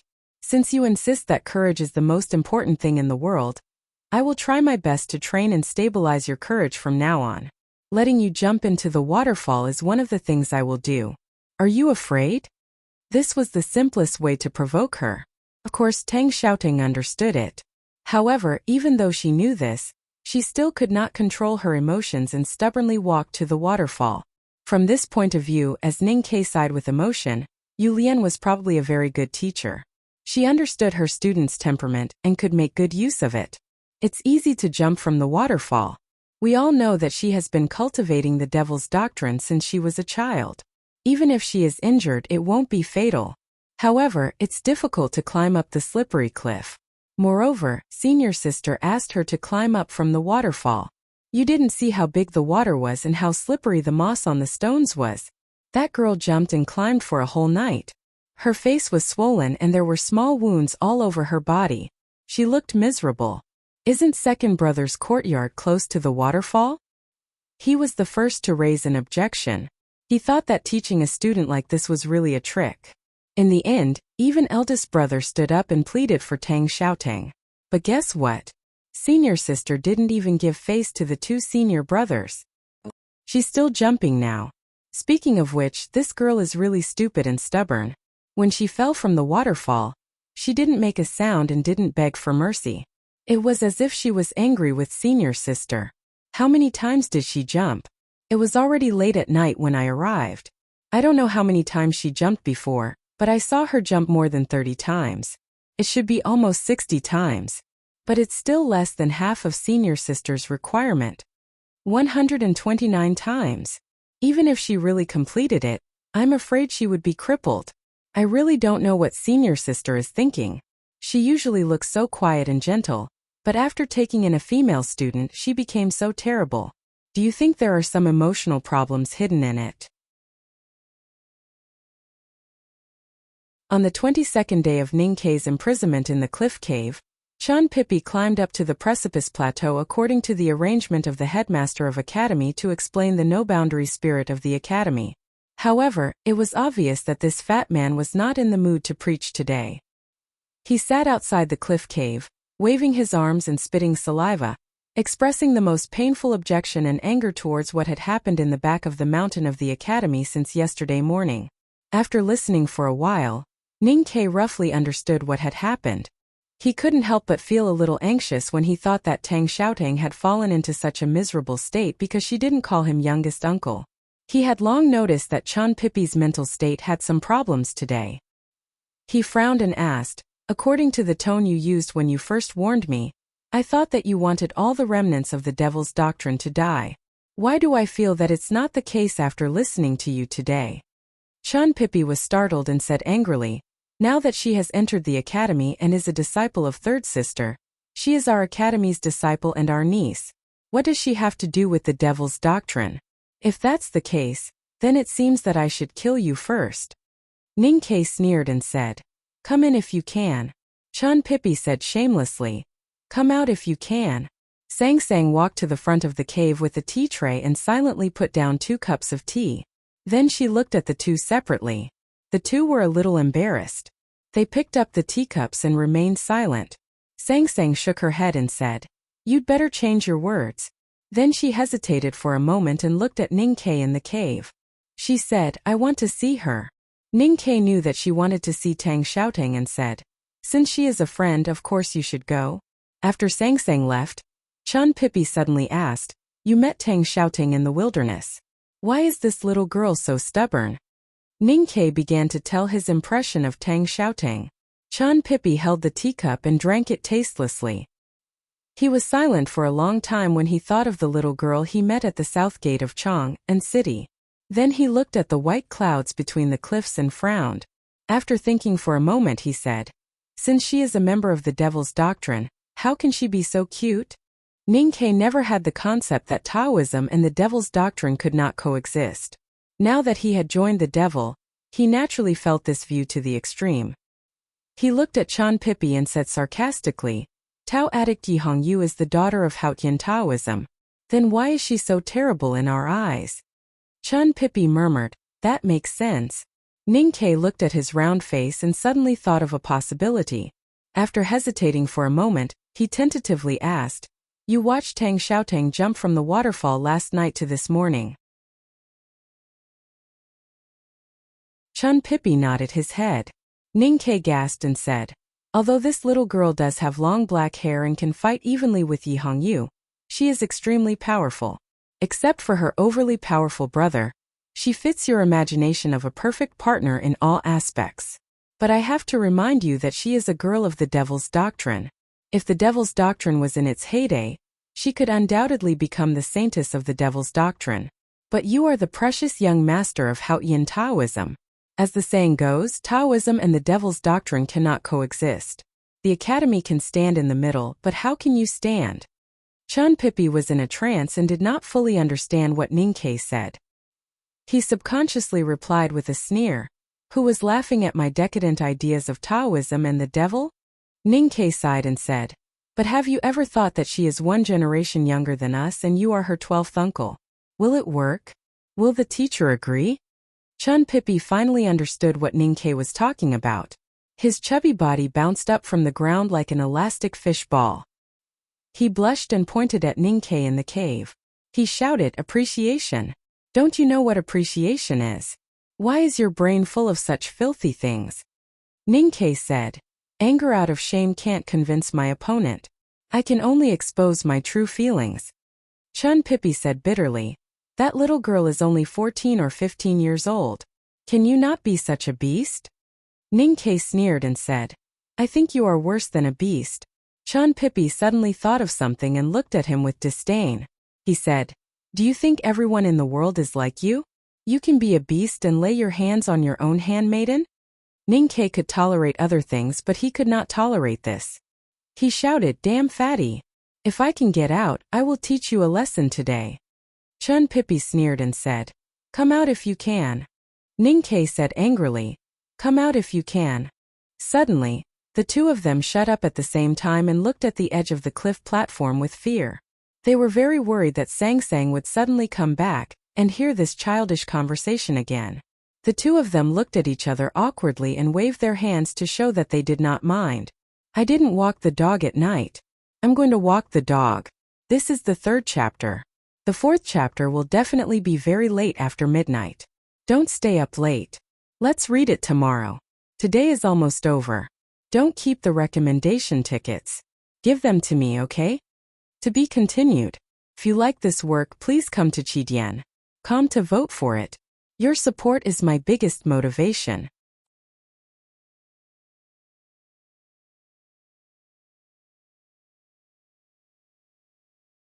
Chapter 389. Did we change the words just now? Yes, from come in and out to beasts and worse than beasts. Your little handmaiden won't laugh at us anymore, will she? That depends on whether she hears it or not. What kind of person is third sister? You're asking me? Am I asking the heaven and the earth? What do you want to ask? How did third sister enter the academy? When I was summoned to the 2nd floor of the academy with 6A+ grades, third sister was already everyone's third sister. How would I know how she entered the academy? Can you not tell us about your glorious deeds every time we talk about the history of the academy? I'm really tired of hearing it.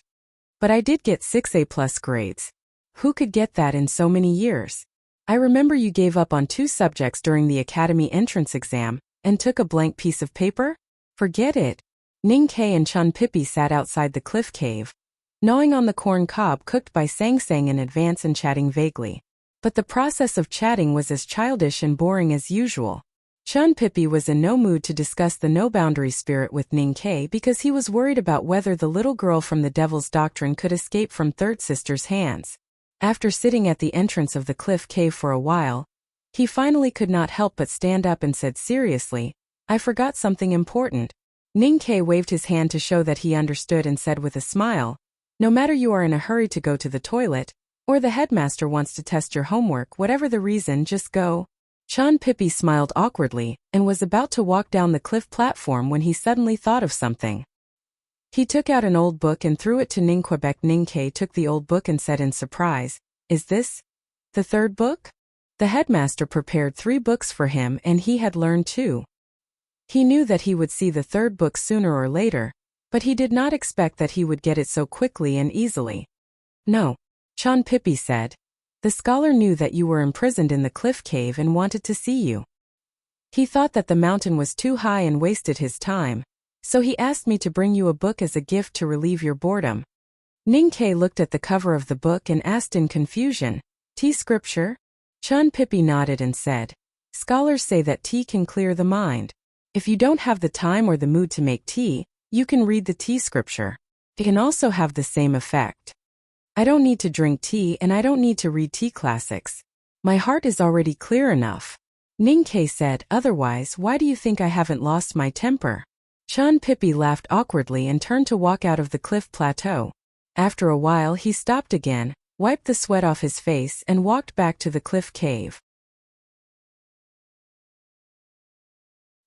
He said helplessly, second brother asked me to inform you of another thing, so I'll leave after you finish it. Ninkei was slightly startled and asked, what is it? Chun Pippi said, a few days ago, a sword master from the South Jin Kingdom submitted a letter of challenge to the academy. Ninkei said with a smile, it turns out that there are people who are not afraid of death in the world. Chun Pippi said, that great sword master is young. But he is very powerful. Even Chan Pippi praised the strength of the South Jin Kingdom, which surprised Ning Quebec. He asked, "Is there another grand cultivator in the Knowing Destiny state?" Chan Pippi shook his head and said, "They are not weeds by the roadside. How can we meet one every time we want?" Ning Ke thought, "There are at least 5 or 6 powerhouses in the Knowing Destiny state in the front yard of the back mountain of the academy, including you. Doesn't that mean you are weeds or wildflowers by the roadside?" Chan Pippi said, "That great sword master from the South Jin Kingdom has been immersed in the upper see-through state for many years, so he must have seen the threshold of the Knowing Destiny state. He is probably similar to Prince Long Qing when he first came to Chang'an." Ning Ke always felt that there was something strange about this matter. The upper see-through state was indeed a very powerful existence in the eyes of the world's cultivators. But when Prince Long Qing came to Chang, and with a dazzling reputation, Chan Pippi still did not pay attention to him. Why did he pay so much attention to this great sword master from the South Jin Kingdom? More importantly, that great sword master was only in the upper see-through state. Why did he dare to submit a letter of challenge to the academy? He suddenly thought of a possibility and asked tentatively, "Did that great sword master from the South Jin Kingdom not leave after he was defeated?" Chan Pippi shook his head and said, "He was not defeated, so of course he did not leave." Ning Ke said, "Even if second brother did not fight, you could have easily sent that person away. What happened?" Chan Pippi looked at him and said, "That sword master from the South Jin Kingdom clearly stated that he wanted to challenge you." Ning Ke thought that it was as he expected. He pointed at the bedding and futon in the cliff cave and said, "I am a prisoner now." Chan Pippi comforted him and said, "You will be able to get out one day." Ning Ke walked into the cave and pulled out a bamboo chair. He leaned comfortably on the back of the chair and said, "I don't care. Since the academy is not afraid of losing face and no one to accept the challenge, then let that great sword master from the South Jin Kingdom stand guard at the entrance of the academy. It is not spring and the weather is not warm yet. I think he will not wait too long." Chan Pippi said, "It is not that we do not want to fight, but we cannot." Ning Ke was slightly surprised. He sat up straight and asked why. "Because that sword master from the South Jin Kingdom will not fight with us at all." Chan Pippi said helplessly. Once he sensed that we were about to appear, he would shout idiotic words about sacrificing himself to the sword at the entrance of the academy, as if he would commit suicide at any time. Ning Ke said mercilessly, "If he wants to commit suicide, then so be it. Why do you care so much?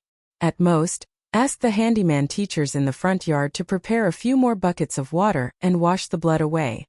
Chan Pippi said, "Because his background is a little tricky. His family, and a few professors in the academy are old friends. He only sat at the entrance of the academy, and was extremely respectful and sincere. He said that he would wait for you to finish your cultivation and come out of seclusion before seeking a fair fight. We really have no reason to drive him away." Ning Ke said, "Why does he have to fight with me?" Chan Pippi said sympathetically, "Perhaps because everyone knows that you are the weakest among us." Ning Ke had long become numb to such descriptions. He sighed and said, "In the end, the weakest one was pushed to the front by you guys to fight to the death." Suddenly, he thought of Chan Pippi's words and asked, "Who is this sword master?" Chan Pippi reminded him, "He is from the South Jin Kingdom." Ning Ke suddenly thought of that dazzling golden name, and his expression suddenly became solemn. He looked at Chan Pippi in disbelief and asked, "The most powerful person in the world, the Sage of Sword, Liu Bai, actually wants to challenge me?" Chan Pippi was stunned and then said angrily, "Do you think this is possible?" Ning Ke came to his senses and said awkwardly, "It seems that it is indeed not possible. Although that great sword master from the South Jin Kingdom is not the Sage of Sword, he is indeed related to Liu Bai. Therefore, since he has lowered himself, we can't do anything even if we are disgusted and annoyed as if we had eaten a fly. If second brother fights today, how can we fight with Liu Bai in the future?"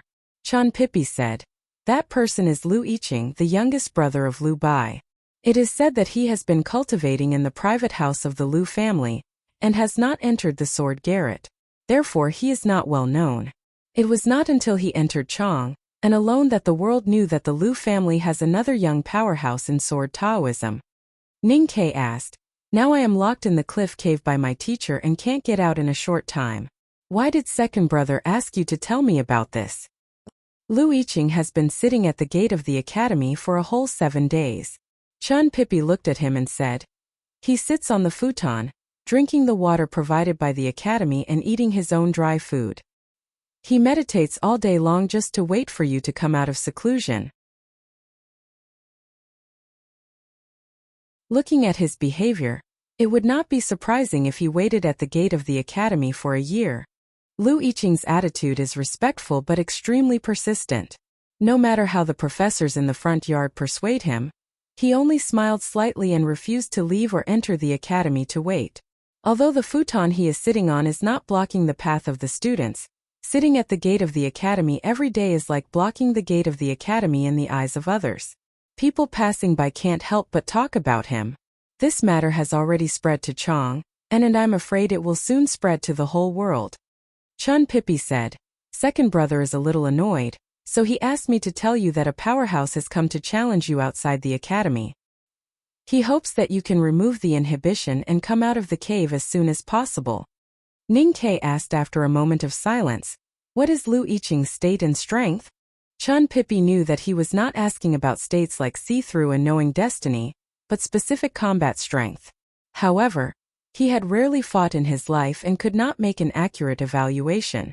Suddenly, he remembered that second brother had sighed with emotion when he stood on the mountainside and looked at the South Jin swordsman sitting cross-legged at the gate of the academy. Second brother said that if Lu Yiqing does not lose his lucky chance, he will most likely catch up to his brother in the future. Ning Ke was stunned and then fell into silence again. He did not expect such a wonderful story to happen outside the academy on the other side of the mountain after being imprisoned in the cliff cave for more than 20 days. He also did not expect that after defeating Monk Guanhai from the Leng Temple and killing Master Dao Shi from the Xiankong Temple, his cultivation in the human realm had not ended. Someone still came to challenge him. And that person was the younger brother of Lu Bai, the Sage of Sword, the strongest in the world. The real problem was that even second brother thought that he had the potential to become the second Sage of Sword. Ning Ke thought for a long time and suddenly laughed. He lay back on the cool bamboo chair and took out a silk handkerchief from his sleeve and gently covered his face. Chun Pippi asked in confusion, "What are you doing?" Ning Ke's voice sounded a little dull through the silk handkerchief. "I want to sleep," Chun Pippi said. "Someone is blocking the gate of the academy and wants to challenge you. How can you sleep? Just like what we have said these days, he can't come in and I can't go out. No matter how strong that person from the South Jin Kingdom is, he can't hurt me. What do I have to worry about? Aren't you worried that the academy's reputation will be damaged? Will the academy's reputation be destroyed just because I am sleeping? If I really can't bear it anymore, I believe that second brother will not care about Lu Bai's face and will definitely kill that guy." Ning Ke turned his body and lay comfortably in the cave, leaving his back to Chun Pippi. He said, "Help me pass a message to Lu Yiqing. Tell him that Mr. 13 is now cultivating in martial arts and talisman, and will need at least 3 months of seclusion. If he can bear the smell of horse dung in the meadow, the dust from the carriage wheels and the low temperature at night, he can wait as long as he wants. I don't care even if the flowers wilt. There is no 5th chapter. I can't take it anymore. I am going to sleep. I will still have 4 chapters tomorrow. It would be wonderful if the plot could be completed smoothly. Good night, everyone." To be continued. If you like this work, please come to Chidian.com to vote for me. Your support is my biggest motivation.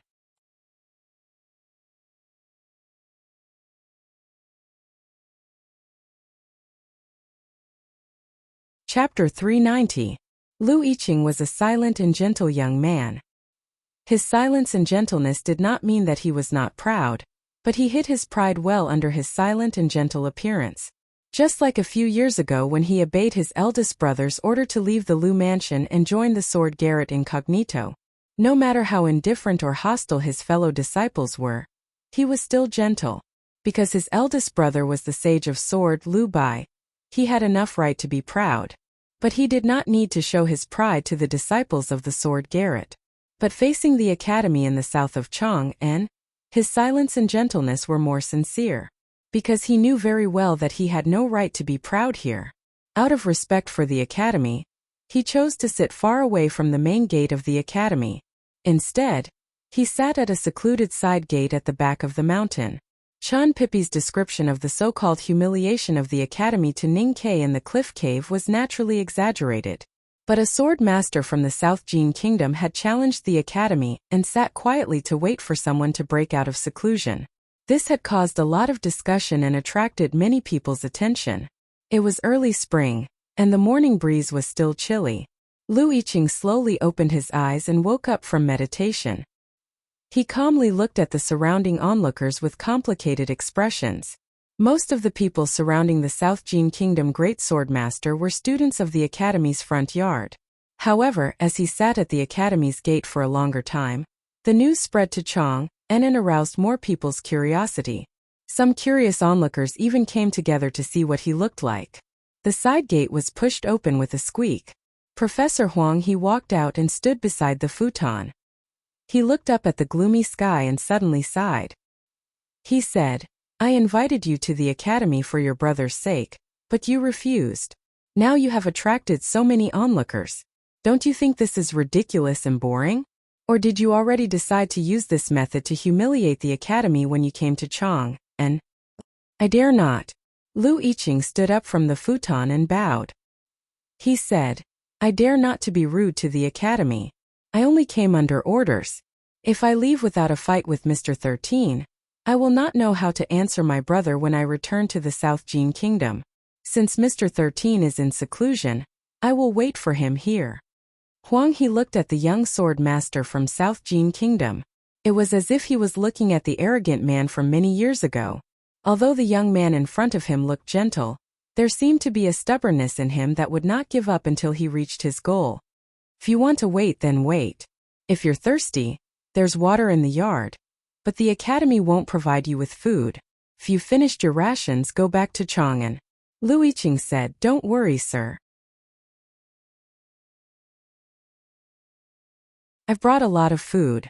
He sat there from dawn to dusk. Many disciples of the academy made a special trip to the side door to see Lu Yiqing. When they saw that there was nothing special about the young powerhouse from the South Jin Kingdom, sitting motionlessly on the futon, they felt bored and dispersed. As for those nosy people from Chang'an and who came to watch the fun, they surrounded Lu Yiqing not far away, pointing at him and whispering. Some even argued fiercely because of different opinions. The secluded and quiet side door was not quiet at all. Great Swordmaster should be a very powerful cultivator, right? This is the first time I've seen a living cultivator. I heard that he's already in the upper see-through state, about the same level as Prince Longqing. So what? I heard that the student from the second floor of the academy, he challenged this time shot Prince Longqing to death in the wilderness. How can he be defeated by him? Speaking of which, this person from the South Jin Kingdom is not as cowardly and useless as other people from the South Jin Kingdom. He actually has the guts to block the gate of the academy. I just don't understand. The gate of the academy has already been blocked by this guy. Why are the people in the academy still allowing him to be so arrogant and not chasing him away? First of all, this person from the South Jin Kingdom is sitting at the side door. Look, other than us, who else would pass by here? Secondly, since the student from the second floor that he challenged is in seclusion, it's naturally not convenient for the other people in the academy to attack. If the people in the academy attack, wouldn't it be degrading? That makes sense. How long do you think this person from the South Jin Kingdom can last here? 10 days to half a month? Who knows? I only know that when the student from the second floor of the academy breaks out of seclusion, this person from the South Jin Kingdom will not sit there anymore. He will immediately lose miserably and scram back to the South Jin Kingdom. Naturally, the Tang Empire was the most powerful country in the world. The second most powerful country was the South Jin Kingdom. With the support of the West Hill Divine Palace, the South Jin Kingdom dominated the South.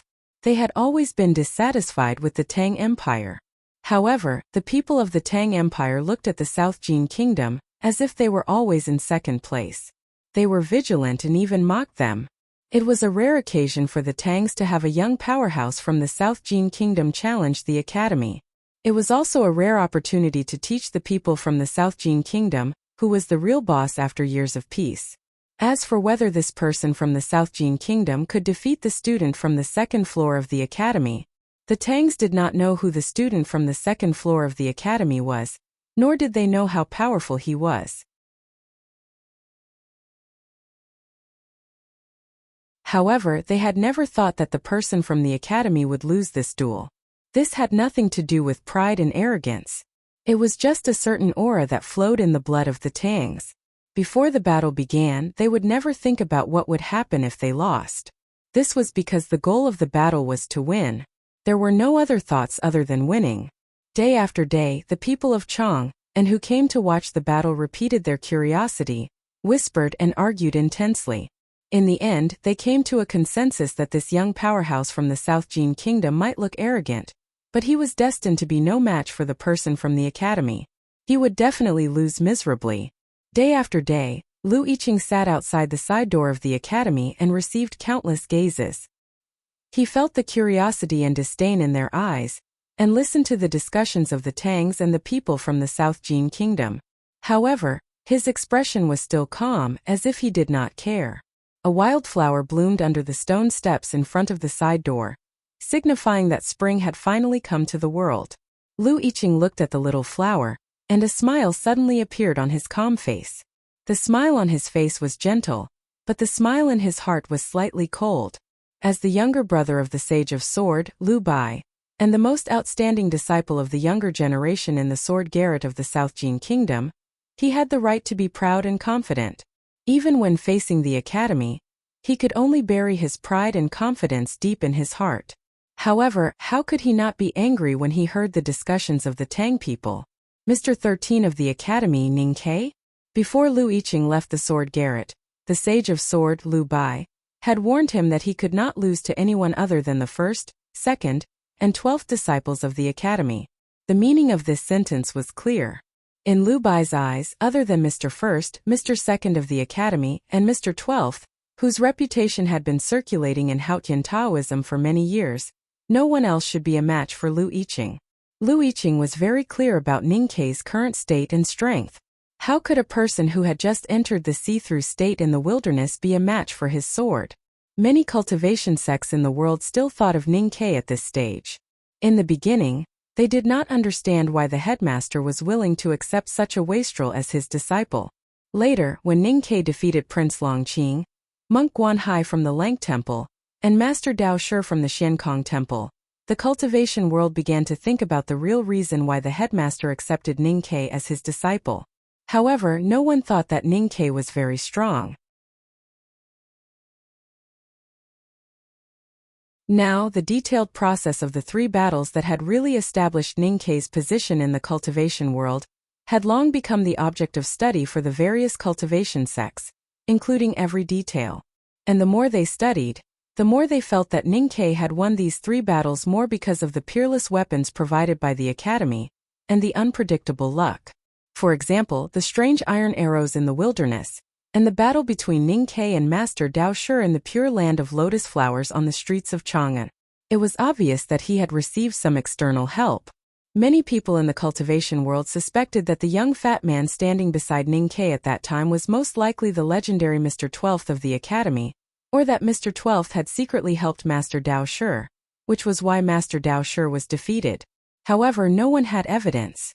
After all, it was Mr. 12th of the academy, and he had such a legendary background. No one dared to stand in front of the stage and raise questions. Not raising questions did not mean that there were no doubts. At least until now, no one thought that Ning Ke was really stronger than Prince Longqing. On the journey from the South Jin Kingdom to Chang'an, Lu Yiqing learned of the failure of Monk Guanhai of the Lang Temple. He began to be wary of Ning Ke's means of talisman Taoism. After arriving in Chang'an, he carefully studied Ning Ke's 3 battles. In the end, he came to a conclusion. Other than what the cultivation sects said, he also noticed a very important point.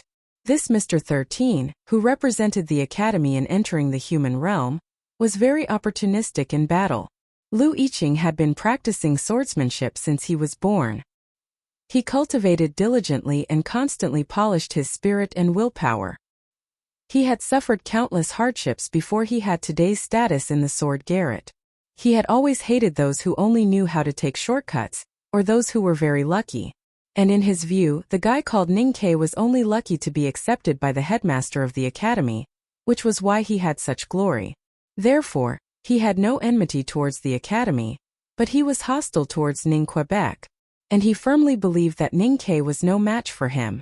There were two other reasons for Lu Yiqing's endless enmity towards Ning Quebec. The first reason was that even he himself did not realize. That was, when the second floor of the academy opened, he was still practicing hard in the sword school of the Lu family's old residence. He felt extremely regretful about this, and felt that he had missed the most precious opportunity. And this opportunity that he had helplessly missed finally fell on Ning Quebec sitting on the futon outside the side door of the academy. He looked at the hateful Tangs not far away. He silently thought that if it were not for his eldest brother's strict orders to let him seize this opportunity to sharpen his spirit and try to be accepted by the headmaster of the academy as a student, he would have definitely killed Ninkei after he broke through. An old woman wearing a blue gown and holding a bamboo broom walked out from the side door. She walked to the side of the praying mat and looked at Lu Yiqing's face from the side. She slowly asked, "Are you unhappy?" The old woman was so close to Lu Yiqing that he could not help but feel a little shocked.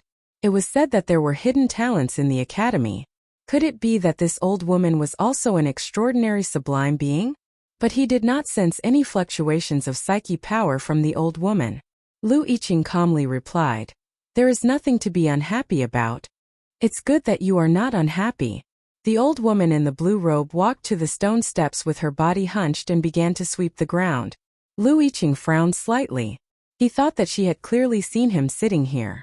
Why was she not more careful when sweeping and even stirred up so much dust? The old woman seemed to have sensed what he was thinking. She stopped sweeping and held the bamboo broom for a moment to catch her breath. She looked at him and said, "Someone asked me to bring you a message." Lu Yiqing's expression turned serious and he asked, "Please speak." The old woman narrowed her eyes and looked at the gloomy sky. She seemed to be trying to recall what the messenger had said. After a long time, she finally remembered and said, "The person you want to challenge is now cultivating in seclusion in the cliff cave." "What is he cultivating?" I remember. "He is trying to practice both talisman and martial arts."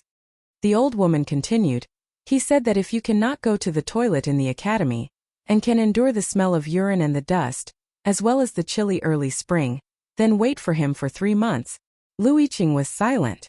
When the headmaster returned to the academy, Mr. 13 and Ninkei began to practice in seclusion. This matter was already known by now. However, when he heard the old woman pass the message on behalf of Ninkei, he then realized that Ninkei actually wanted him to wait for 3 months. He was even angrier when he heard that Ninkei was practicing both talisman and martial arts. It was true that cultivators often needed to practice in seclusion to understand Tao, but they needed to do so for as long as 3 months. They were either grand cultivators or at the critical moment of breaking through the realm. Ninkei's state was so low. Of course, he was not one of those grand cultivators who needed to seek Tao from heaven. Furthermore, he had just entered the see-through state in the wilderness. Was he going to enter the knowing destiny state now? In Lu Yiqing's understanding of the cultivation world, such a thing had never happened before. As for practicing both talisman and martial arts, it sounded more like a joke. The more he thought about it, the more he felt that it was all fake. Ninkei's seclusion was also fake. It was just a shameless excuse to avoid battle. Lu Yiqing revealed a look of disdain and said, "If Ninkei does not have the confidence to enter the human realm on behalf of the academy, just say it. How dare he use such an excuse? He is a disgrace to the academy and the headmaster." After the old woman in the blue robe passed the message, she ignored him and continued to sweep the floor with her hunched body. However, when she swept the floor, the bamboo broom in her hand was waved higher, as if she felt the breath of early spring and remembered the beauty of her youth decades ago. She actually wanted to dance. The dust mixed with the gravel was waved high and then slowly fell. The bamboo broom was waved by the old woman, and it was obvious that she was deliberately sweeping the dust down the stone steps. Lu Yiqing was covered in dust and looked extremely embarrassed. His face had turned pale from anger. He looked at the sweeping old woman and said sternly, "No wonder Ning Ke asked you to pass the message. So this is the so-called bearing the dust? Is this the way the academy treats its guests?" The old woman looked at him expressionlessly and said, "I have never heard of such a guest in the world, sitting at the door of the host's house and refusing to enter no matter how we invite him." Lu Yiqing frowned slightly. The old woman looked at him and said, "Even if you want to wait for Ning Ke to break through, you can wait in the academy, you can wait in Chong, and you can even write a letter directly from the sword garret of South Jin Kingdom. But you insist on sitting at the door of the academy. In fact, everyone knows why you do this. But the elders in the academy and little Huang He are friends with Lu Bai in the early years, so they can't say anything. In the past 100 years, I have seen many young cultivators who have cultivated for many years in an attempt to become famous. They are all like you, thinking that the soul of the academy lies in the headmaster of the academy. The other disciples are just lucky to be under the headmaster of the academy, and have lucky chances that you can't get no matter how hard you work. I know you want to shock the world and become famous, but you have chosen the wrong place and the wrong person. You don't like others to take advantage of others, but you keep staring at the weakest Ning Ke on the second floor. Isn't this opportunistic? Once you start taking advantage of others, the sword style that you inherited from Lu Bai will lose its fundamental reason. Because your brother Lu Bai has never been a person who takes advantage of others, and because of this, he is the most powerful person in the world.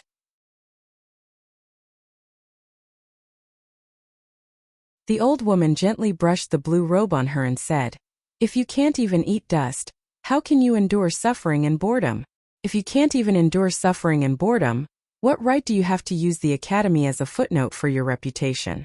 If you can't even understand such a thing, how can you become famous?" Lu Yiqing listened to the old woman's words and remained silent.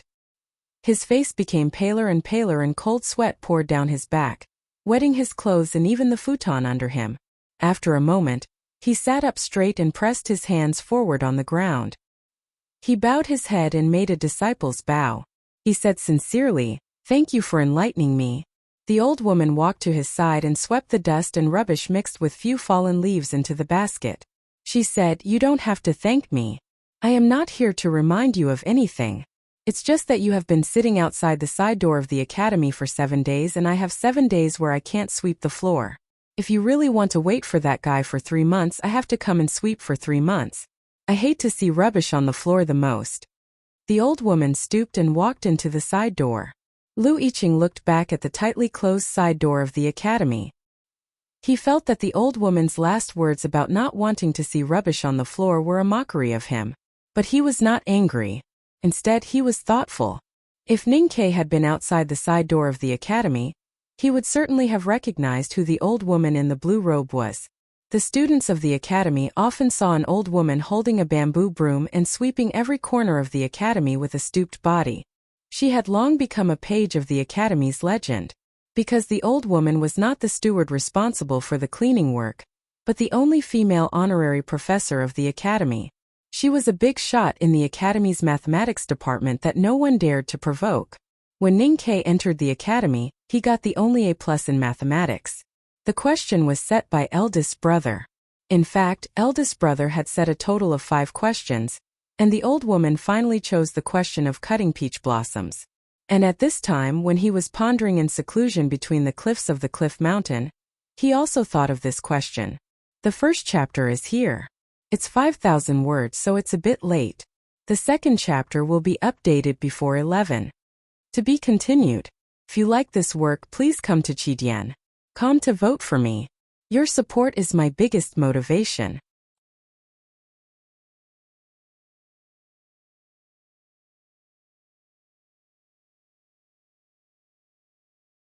Chapter 391. Ning Ke, who was imprisoned in the cliff cave, had to get rid of the strong inhibition left by the headmaster of the academy if he wanted to break out. He did not expect to defeat the headmaster of the academy, nor was he willing to destroy the great spirit in his body. Therefore, he could only choose the second method, to transform the Great Spirit so that it could live in harmony with the chi of heaven and earth and nature, or even become one and completely erase the difference between the two. According to the book, The Origin of the Breath of Heaven and Earth, the natural chi of heaven and earth was the same thing as the true chi and Great Spirit in the body of the Devil's Doctrine cultivators. However, with the passage of time and the difference in substance, they gradually had completely different characteristics. Ning Ke thought that he could go back and use the snow mountain and ocean of Qi, the passageway, and the whirlpool to directly decompose the Great Spirit in his body into the smallest particles and turn it into its original appearance. Then he could use other methods to smear the colors of nature to disguise it as the aura of heaven and earth. However, when he really started to try, he found that he could not even take the first step of this method. After countless painful failures, he finally believed that no one could be the enemy of such a great existence as time. After pondering for several nights, he suddenly realized that the two books given to him by the headmaster of the academy were not necessarily for two different methods, but should be related to each other. Therefore, he tried to use the no-boundary spirit of the academy to simulate the Great Spirit into the chi of heaven and earth and nature. Just as Chan Pippi once said, the no-boundary spirit of the academy was the fire, the stove was his body, and the Great Spirit was the food in the pot. What he needed to do was to use the no-boundary spirit of the academy to control the fire, and use his wisdom, experience, and knowledge as the seasoning to fry the Great Spirit in his body into a plate of fragrant chi of heaven and earth. After some calculation and deduction, Ning Ke felt that this method should be feasible and immediately began to prepare. The target he chose to simulate was the water talisman that he was most familiar with and the first to understand. He used the fu paper to condense the purest water and carefully observed it for a long time. He carefully analyzed the characteristics of the aura and the smallest differences, and then wrote it down in his notes. At the same time, he did not forget to cultivate the no-boundary spirit of the academy. When he was sure that he had completely mastered all the characteristics and taste of the chi of heaven and earth condensed by the water talisman and had mastered the essence of the no-boundary spirit of the academy, he officially began the transformation. As dusk shrouded the mountain, he sat cross-legged on the praying mat and slowly closed his eyes. When Chao Wu entered the cave, he slowly opened his eyes and stood up from the cattail hassock. The psyche power entered his body and flowed slowly. Ning Ke looked at the whirlpool in his abdomen and silently sensed the Great Spirit. When he finally confirmed that the Great Spirit in his body had turned into the chi of heaven and earth with the characteristics of water talismans under the disguise of the no-boundary spirit, he could not help but reveal a look of surprise. After a while, Ning Ke wiped the blood from the corner of his lips and silently looked at the flying dust particles at the entrance of the cliff cave. He recalled the situation when he tried to pass through the entrance but triggered the inhibition and fell into deep thought.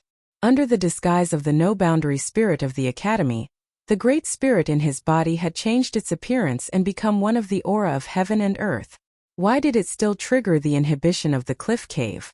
How did the simple aura left by the headmaster discover that the Great Spirit flowing in his body was still the Great Spirit, and not the chi of heaven and earth in the cool breeze and flowing clouds? The morning light shone through the blue sky on the other side of the precipice. Ning Ke squinted because of the piercing light. Suddenly he thought of something. There was no completely colorless light in the world, not even a completely monochromatic light. At least it was like that in the world he was in now. Even if it could not be seen with the naked eye, those invisible waves still had their own colors.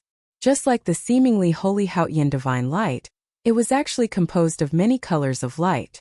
Similarly, in nature, there was no completely monochromatic chi of heaven and earth. The chi of heaven and earth in the cool breeze and flowing clouds, green trees and white stones seemed to be different. In fact, since the creation of the world, the chi of heaven and earth had gone through hundreds of millions of years of precipitation and integration. Although they still retained their respective characteristics, they had already taken on other auras. Only the chi of heaven and earth condensed and summoned by talisman paper or tactical arrays was absolutely pure. Ning Ke walked to the cliff cave and took out a piece of talisman paper after a moment of contemplation. He touched it with his psyche power and made it condense into a fireball, which floated out of the cave with the wind. According to his previous thinking, the weak fireball contained the chi of heaven and earth. Then it should not be discovered by the aura of the headmaster, and he could easily enter and exit the cave. There was a light sizzling sound. The weak fireball floated to the entrance of the cliff cave and suddenly died out. The inhibition at the cliff cave suddenly appeared and then disappeared. Ning-Ke looked at it silently and his face turned a little pale. It turned out that the inhibition left by the headmaster not only did not allow the Great Spirit to pass through, but also any unnatural aura of heaven and earth.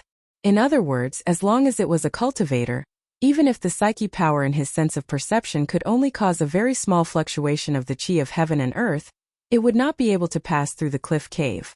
Ning-Ke thought of the situation of his senior brothers and sisters who came to visit him a few days ago. He noticed that none of them entered the cliff cave or even stretched out their hands towards the line.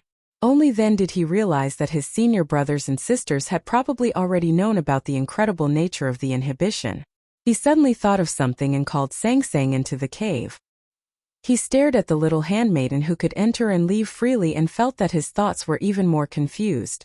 If the headmaster's inhibition was targeted at the unnatural psyche power, talisman power, and the Devil's Doctrine cultivator's genuine chi, then Sang Sang should have left some Taoist aura in her body when she cultivated with the Divine Priest of Light. Why did the inhibition have no effect on her? Ning-Ke stopped thinking about it and continued to study how to break through the restriction. After confirming the true meaning of the inhibition in the cliff cave, he realized that if he wanted to simulate the Great Spirit in his body into the chi of heaven and earth in the natural world, then he could not simulate just one of them. He needed to simulate countless kinds of chi of heaven and earth, regardless of the quantity, but all of them must be present. The problem was that there were countless kinds of chi of heaven and earth in the natural world. Even if he had the no-boundary spirit of the Academy, and could observe the characteristics of various kinds of chi with talismans, how could he simulate all of them with the Great Spirit? The Great Spirit in his body was like a basket of vegetables. No matter how many seasonings were put in, no matter how precise the fire was, could he stir-fry this basket of vegetables into more than 300 dishes? And there was a more critical problem.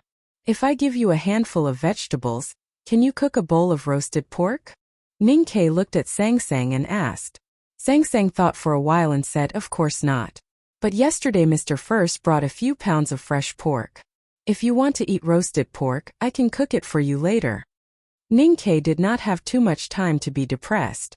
He immediately threw himself into studying and solving the problem.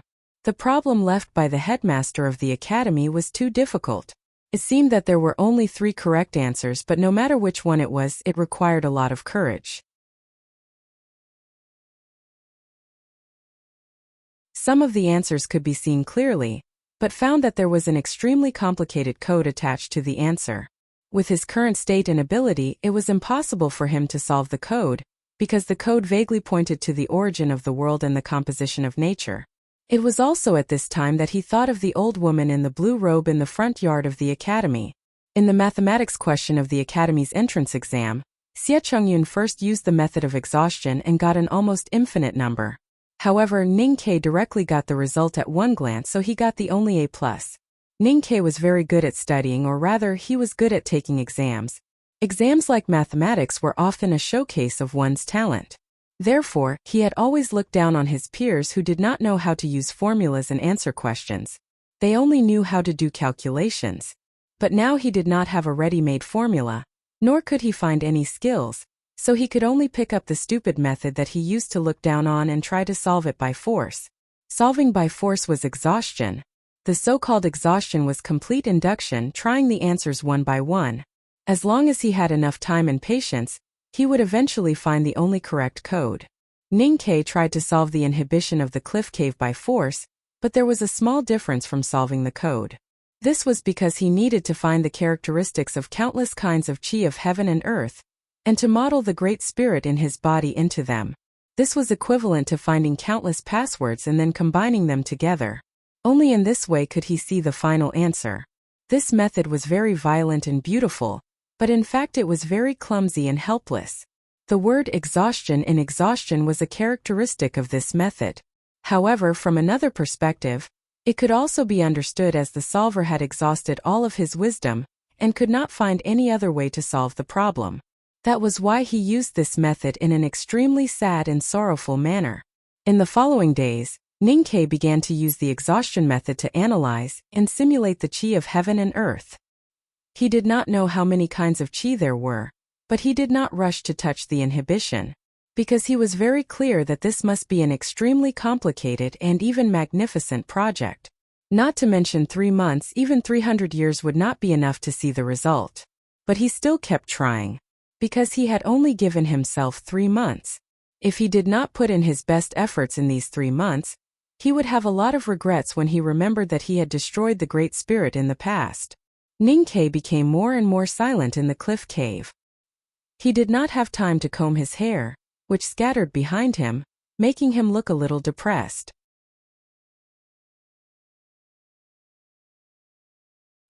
His face became more and more haggard, but the luster in his eyes became brighter and brighter. Chan Pippi often came to visit him.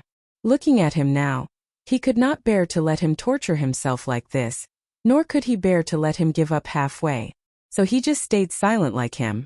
Other senior brothers and senior sisters also came to visit and gave all the herbs and food they collected to Sang Sang, so that she could cook them at any time to keep up the spirit of youngest brother.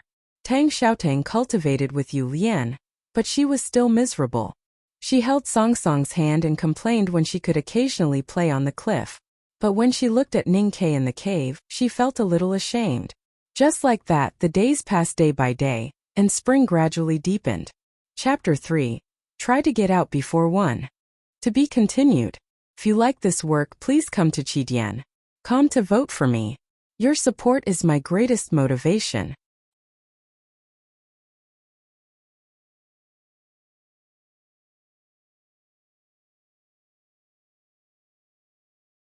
Chapter 392.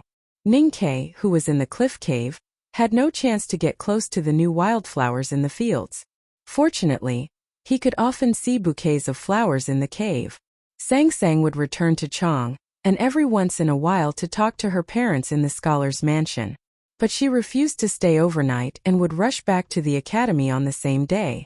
She would pick flowers on the way and bring them to Ningquebec. Ninkei was imprisoned in the cliff cave, and could only learn about what happened outside the academy from Sang Sang and Chan Pippi. And these things seemed to have something to do with him. The Buddhism sect and the Yueluan kingdom were shocked and indignant that the sadhu from the Xiankong temple was killed by him in the Morning Street. However, this was a direct challenge, so the disciples of the Buddhism sect could only remain silent. The Yueluan kingdom, perhaps because of Aunt Cuny Matty who had lost her beloved son, was overwhelmed by anger. The monarch wrote a letter and sent it to Chang in which he asked the Tang Emperor to punish the murderer. The Tang Empire had never been provoked like this. The emperor was furious and summoned the envoy of Yueluan kingdom to scold the Yueluan kingdom, calling the Yueluan kingdom an idiot. Finally, seeing that the Yueluan kingdom had lost a future master and the Tang Empire was very proud, His Majesty did not send troops to teach the Yueluan kingdom. Instead, he issued an imperial edict that from that day on, the White Tower Temple of Yueluan Kingdom could not preach in the Tang Empire, and the sadhu who were scattered in the countryside must leave the country immediately, or they would be severely punished. Such a strong response naturally shocked the Buddhism sect. The abbot of Lank Temple wrote a letter to Master Huangyang in Chang'an, confirming that the Tang Empire was only targeting the Yueluan Kingdom and the White Tower Temple, and that its attitude towards the Buddhism sect had not changed. The academy would still send people to attend the Yulan Hungry Ghost Festival. The West Hill Divine Palace remained silent in this incident. When the aftermath of this incident was about to fade, the West Hill Divine Palace suddenly sent a delegation to Chang'an. The delegation was led by the Great Divine Priest of Revelation. There were more than 100 people in it, including the 3 priests of the Revelation Department and the Judicial Department, as well as the personal secretary of the Hierarch Lord. Compared to the delegation that sent Prince Longqing to the Tang Empire 2 years ago, this delegation was much larger in both scale and rank.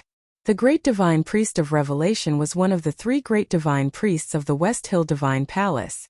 In the world illuminated by Haotian's divine light, especially in countries other than the Tang Empire, his status was even higher than that of a king.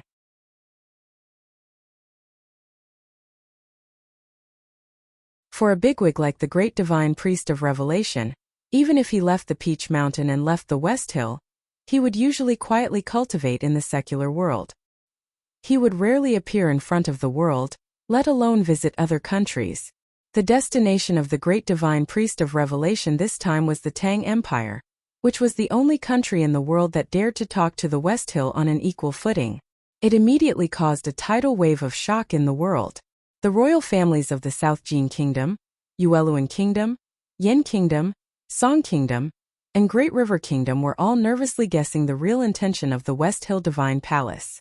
The West Hill Divine Palace commanded Haotian Taoism and had hundreds of millions of believers in the world. Even though it was the South School of Haotian Taoism that handled the specific religious affairs in the Tang Empire, it still held a very high position in the hearts of the Tang Empire's people. Therefore, the imperial court of the Tang Empire would naturally not treat it like the Yueluan Kingdom. Since receiving the request of the West Hill Divine Palace for a visit, the imperial court of the Tang Empire began to make careful and detailed preparations. For example, the reception standards when His Majesty would meet the great divine priest, and what kind of etiquette should be used when they met. It was naturally impossible for His Majesty to kneel like other monarchs in the world, and it seemed inappropriate for the great divine priest of revelation to kneel to His Majesty. In short, there were countless details that needed to be taken care of. The imperial court of the Tang Empire did not have to guess the intention of the great divine priest of revelation's visit to Chang'an. Even though this made many people nervous and confused, the people in Chang'an were very clear about the purpose of this great divine priest of revelation's visit. As spring gradually deepened, the great divine priest of revelation and his delegation finally arrived in Chang'an City. After going through a series of complicated and meticulous procedures, the West Hill delegation completed the visit on the surface, but they did not intend to leave. The great divine priest of revelation lived in the Southern Gate Temple. The reason for this was that the real matter of the West Hill delegation's visit to Chang'an City had not been completed. To be more precise, the person that the great divine priest of revelation was looking for had not been found yet. The emperor and ministers of the Tang Empire did not care about this matter at all, because the key to this matter was the academy. The person that the great divine priest of revelation was looking for was also in the academy. She was serving her young master in the cliff cave. One day, the great divine priest of revelation suddenly appeared in the mansion of Zhang Jing, the Grand Secretary of the Imperial Library Pavilion.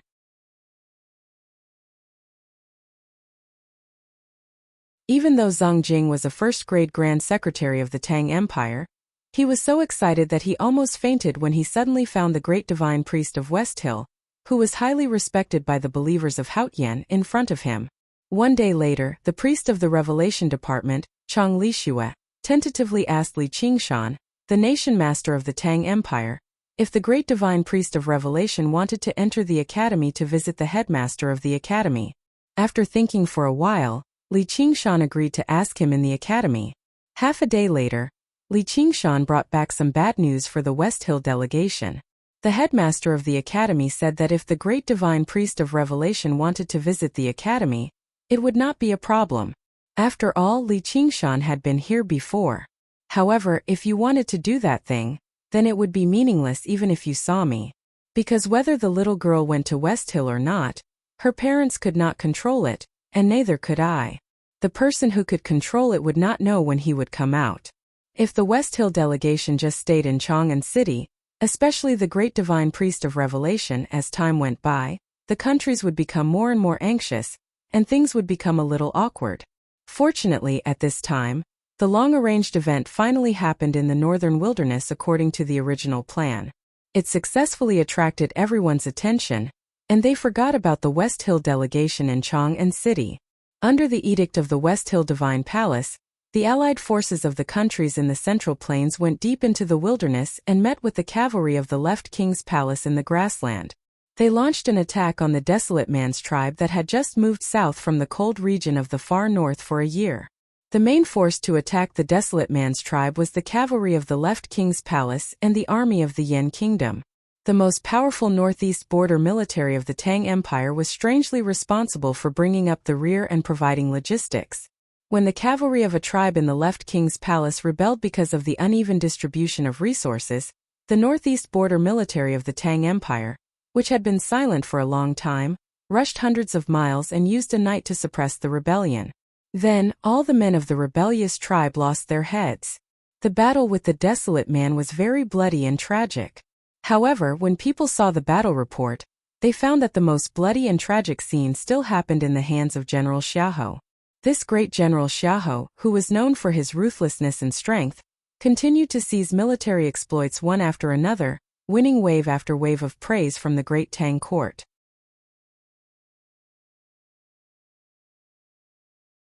According to the judgment of many people in the court, when great General Xiahou retired after autumn as promised, he would definitely receive the highest honor.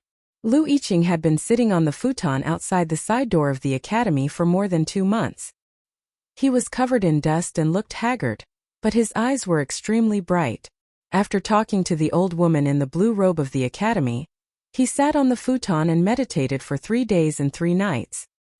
He did not drink or eat, but he did not choose to leave. Instead, he became more and more silent.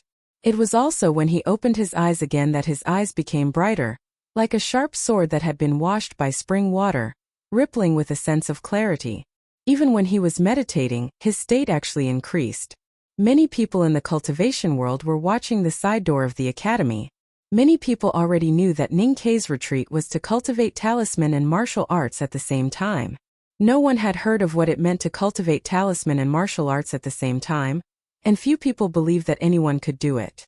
They could easily tell that Ning Kei finally realized that his state was too weak after a series of victories, so he chose to cultivate in seclusion.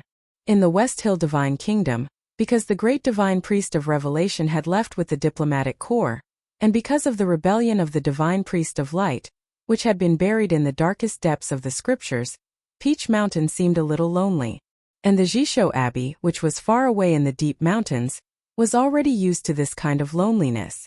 Therefore, when a soft sounded in the hut where the 7 tomes of arcane was enshrined, the sound was so clear. The sun handscroll in the middle of a piece of paper still had the lonely name of the Tao addict, Yi Hongyu. But a name in the inconspicuous corner had disappeared without a trace. A middle-aged Taoist priest stood in front of the sun handscroll with a somewhat complicated expression. Hao Yan's divine light shone on the world, and the sun handscroll recorded the names and states of all the cultivators in the world. When a cultivator's name completely disappeared, there were only 3 possibilities. That cultivator had already crossed the iron threshold and broken through the 5 states. Or that cultivator had died and everything was for naught. Or someone had used an inhibition to block the way of heaven from looking down. But who could have such an incredible ability? Of course it was the headmaster. The middle-aged Taoist priest sighed with emotion and remained silent. For example, they wanted to see who was more powerful between the students of the 2nd floor of the academy and the brother of the Sage of Sword. Or they wanted to see Mr. 13 of the academy beaten like a dog. In short, many people looked forward to the day when Ning Kei broke out of seclusion.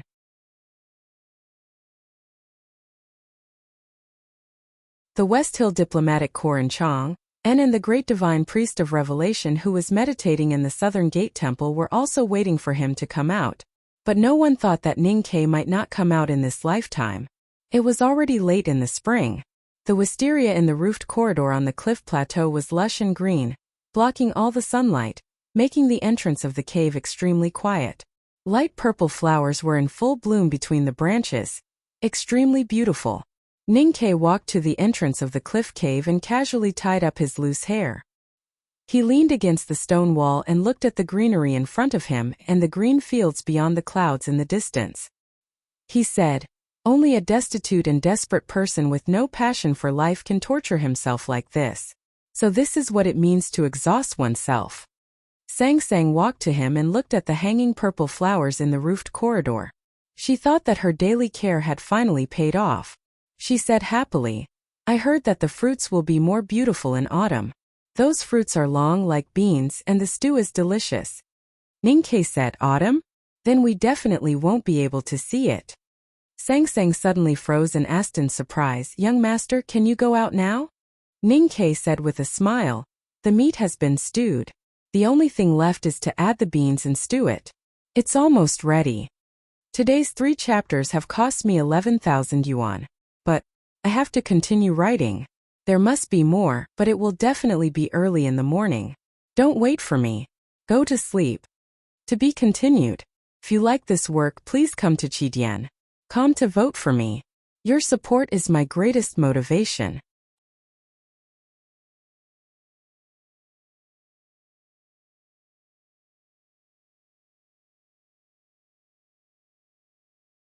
Chapter 393. Today, the main dish of lunch in the cliff cave was braised pork. Ning-Ke squatted at the entrance of the cave, holding a bowl of rice and chewing the greasy fat in his mouth.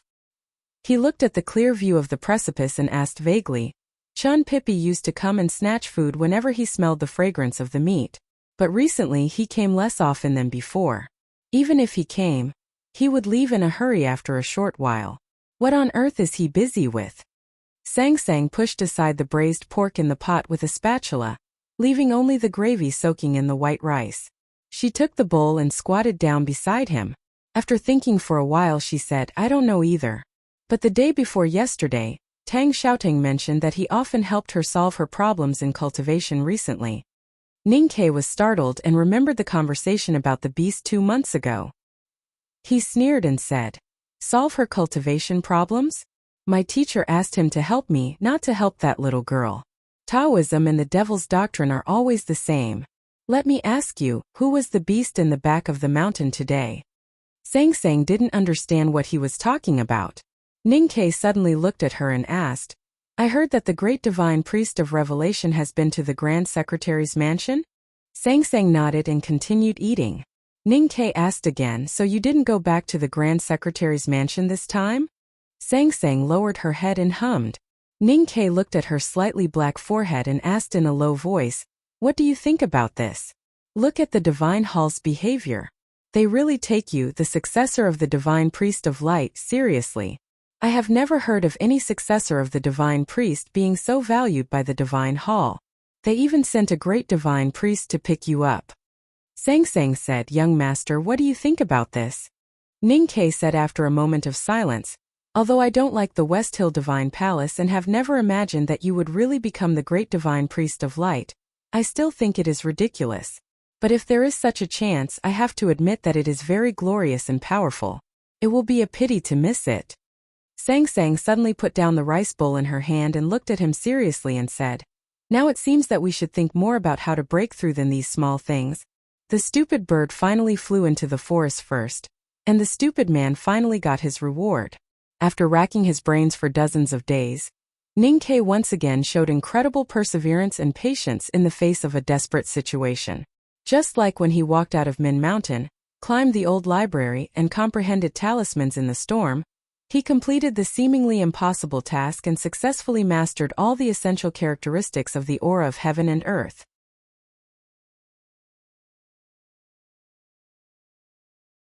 This also meant that he could finally change the great spirit in his body into the natural chi of heaven and earth, so that when he walked out of the cliff cave, he would not trigger the inhibition set by the headmaster.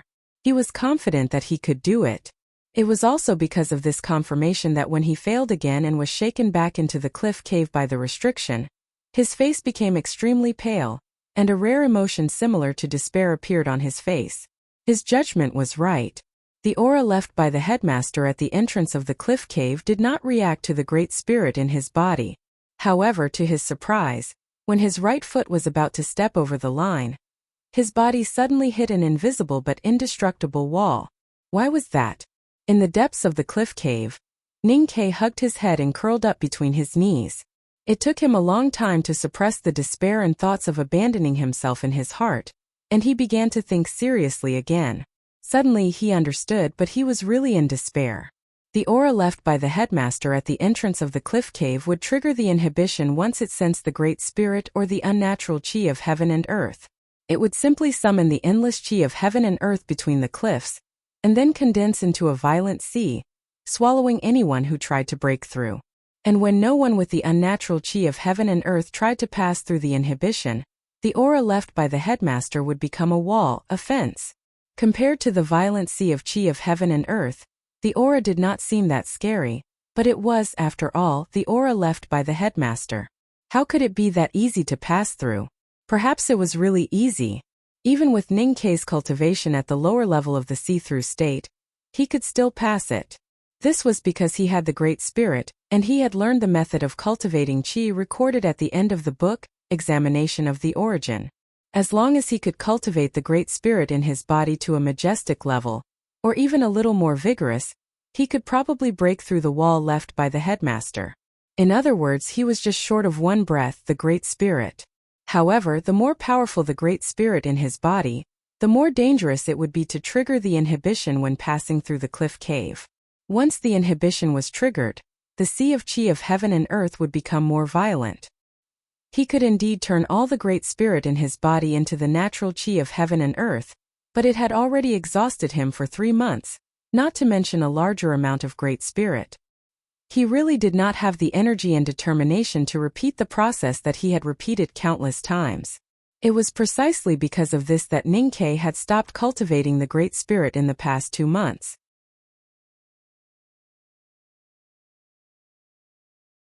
And he vaguely understood that if he really continued cultivating the Great Spirit, he would not only be tortured like now, but he might even end up like his youngest uncle. This possibility made him vigilant and even afraid. This was a contradiction. This was the last question that the headmaster had given him. To see the light in a hopeless situation, but there was a great risk hidden in the light. At such a time, what would you choose? Would you continue to wait in silence, waiting for the sky to become brighter, or the sky to never brighten again? Or would you gamble with your life, bravely or crazily take another step towards the sky? Sitting on the cliff cave floor, Ninkei painfully thought for a long time, but he did not come up with an answer. Instead, his mood became more and more depressed, and he muttered to himself, "Is there no end?" He did not know who he was asking this question to, the headmaster or God. His voice was a little louder, but it was still the same 4 words, "Is there no end?" He suddenly stood up, grabbed the bamboo chair beside him, and forcefully threw it against the cliff cave wall. With a crisp sound, the bamboo chair broke into pieces and became a pile of rubbish. He had been imprisoned in the cliff cave for 3 whole months, seeing hope, then disappointment and then despair. He kept repeating this process, which was boring and tiresome. At this moment he finally broke down. "Is there no end?" Ninkei shouted angrily, grabbed everything he could grab, and forcefully threw them against the cliff wall: bamboo chair, soup urn, water basin, brush, ink, paper, inkstone, and even the 2 books. It seemed that this was the only way he could vent the extremely depressed and unresigned sullenness in his heart. Everything in the cliff cave was smashed by him. A bunch of wildflowers that Sang Sang had picked from the waterfall on the other side of the mountain yesterday was scattered on the ground by him. He fell down among the flowers, looking lonely with his head down, looking extremely pitiful, like a lost child who could never find his way home. Suddenly, he remembered his first encounter with the headmaster of the academy. It was on the balcony of the building of pines and cranes, and it ended with an unreasonable blow from the headmaster of the academy with a short stick. Ninkei still did not understand why a bigwig like the headmaster of the academy would lose his composure like a street vendor, stamping with rage and hitting his own student with a stick. At this time he finally understood how the headmaster of the academy felt at that time. It was also that blow from the headmaster of the academy that reminded him of the real principles of the academy. The academy taught its students that if they were sure that their actions were correct after careful consideration, then they should not be afraid or evasive when encountering difficulties.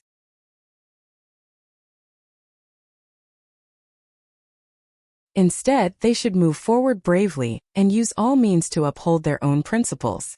This was the principle of the academy. In other words, when the enemy was too powerful to be reasoned with, then there was no need to reason with it. Ninkei raised his head and looked at the exit of the cliff.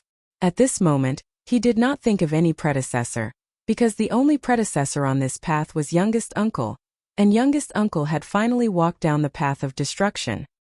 He thought of the powerhouses of Haotian Taoism, starting from the Tao addict Yi Hongyu, to the great divine priest on the Peach Mountain, from the world wayfarer Yisu who carried a wooden sword on his back, to the legendary Abbey Dean of the Jisho Abbey who wore a fluttering indigo robe, until finally his eyes fell on the clear blue sky outside the cliff.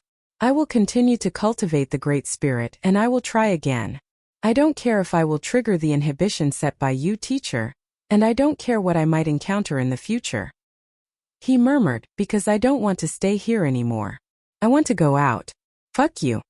Sang Sang was washing dishes in the hut when she heard the sound of things falling in the cliff cave. She quickly wiped her hands and was about to go and have a look when she heard these words again. She could not help but feel slightly surprised. She thought to herself, "You are locked in the cave for seclusion. How did that Aunt Dada of the Buddhism sect in the Ueluan kingdom offend you?" She walked to the entrance of the cliff cave and was about to go in when she saw the mess inside. Ning Ke was sitting on the ground with his legs crossed, looking peaceful, like a statue sitting on the ancient ruins. In the past 2 months, Ning Ke had been trying to transform the Great Spirit, but he had never cultivated it. The vortex deep in his lower abdomen was as calm as a small pond. At this moment, the Great Spirit seemed to have clearly sensed his determination and slowly flowed. Perhaps because he had been lonely for too long, when the Great Spirit flowed, it completely ignored Ning Ke's psyche power and suddenly began to speed up, faster and faster. In the end, the vortex in Ning Ke's abdomen began to shake and spin almost crazily. The calm small pond suddenly became violent, as if it was about to roll up a storm. The chi of heaven and earth in the cliff cave came from all directions like a slanting wind and drizzle, and then desperately poured into his body. Ning Ke could clearly feel the current situation and could not help but feel a little frightened. He thought that if he allowed so much chi of heaven and earth to pour into his body, he would very likely explode and die, just like those who were selected as disciples by the devil's doctrine and died tragically at the first stage. For a moment he wanted to stop the violent vortex in his abdomen.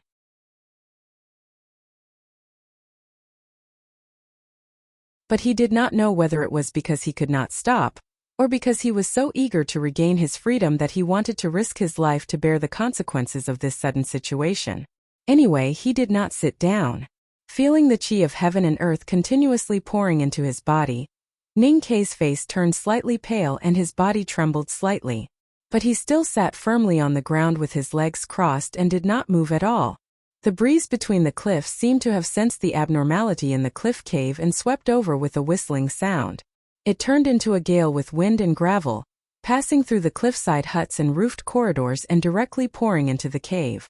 Sang Sang held the stone wall at the entrance of the cave and struggled to stabilize her body. She looked inside worriedly and wanted to shout loudly to wake Ning Ke up. But in such a strong mountain wind, she could not open her mouth at all. Ning Ke closed his eyes and sat quietly in the cave. His mind was completely focused on the soaring Great Spirit in his body, and he did not know what was happening outside at all. His clothes fluttered like a battle flag in the wilderness. The mountain wind whistled in the cliff cave, and the pieces of the bamboo chair, brush and inkstone that he had smashed earlier directly floated up and circled around his body in the air. Occasionally, they would hit the wall of the cave and become even finer pieces. The stone wall of the cliff cave looked extremely hard, but under the intensive impact like a storm, the outermost layer of the stone wall gradually cracked, and many stone chips rustled and fell. On one of the stone walls vague words appeared. The chi of heaven and earth between the cliffs entered the cliff cave with the wind and kept pouring into Ning Ke's body. In an instant, it filled all the acupoints in his snow mountain and ocean of chi. Then it poured into his body and kept filling and occupying, unwilling to give up any place, even the smallest acupoint. Ning Ke felt that his body was swelling, as if he had become a bag full of wine. He even felt that his hair and eyelashes were filled with the chi of heaven and earth. The whirlpool in his abdomen became bigger and bigger, and the speed of the edge naturally became faster and faster. He even faintly felt the pain of his internal organs being cut open. He knew that if he allowed this situation to continue, he would explode and die from the continuous influx of the chi of heaven and earth. But he still did not stop, and just silently muttered the 4 words, waiting for the arrival of the last moment. Just when the chi of heaven and earth completely filled every part of his body and began to invade his real body, in a very short moment, Ning Ke used his strong willpower to resist the nausea caused by the shaking of his sense of perception and the extremely terrible pain, and let his psyche power fall on the whirlpool in his body.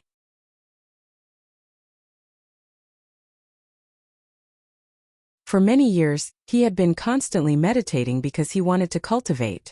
Whether he could cultivate or not, he meditated to cultivate psyche power. He meditated when he was sleeping, when he was in a daze, when he was writing, when he was brewing medicine for Sangsang. He meditated all the time.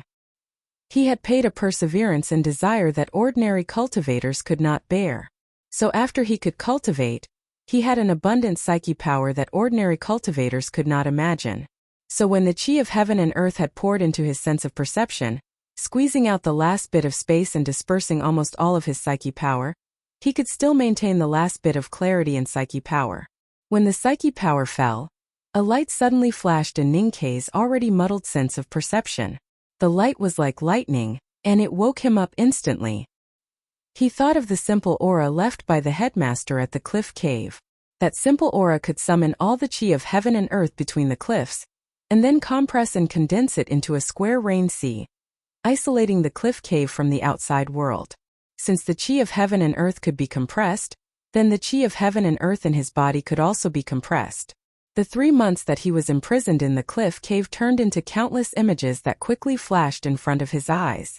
The inhibition at the entrance of the cliff cave, the violent sea of chi of heaven and earth, the forbidden book called Origin of Chi of Heaven and Earth, the last chi cultivation skill in the forbidden book, the nameless book recorded the Academy's no boundary spirit, and countless kinds of chi of heaven and earth. These fragments of information kept colliding and combining, deconstructing and reconstructing. Turned out that to be free, one needed freedom.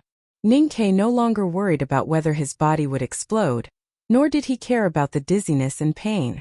He just calmly looked at the whirlpool in his body, letting it freely spin and expand at a high speed. The most critical moment came.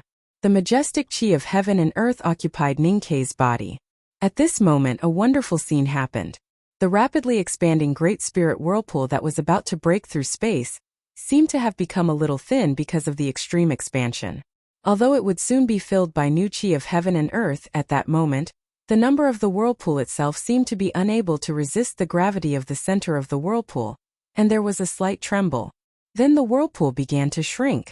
Although the speed of the whirlpool's contraction was very slow at the beginning, it accelerated very quickly.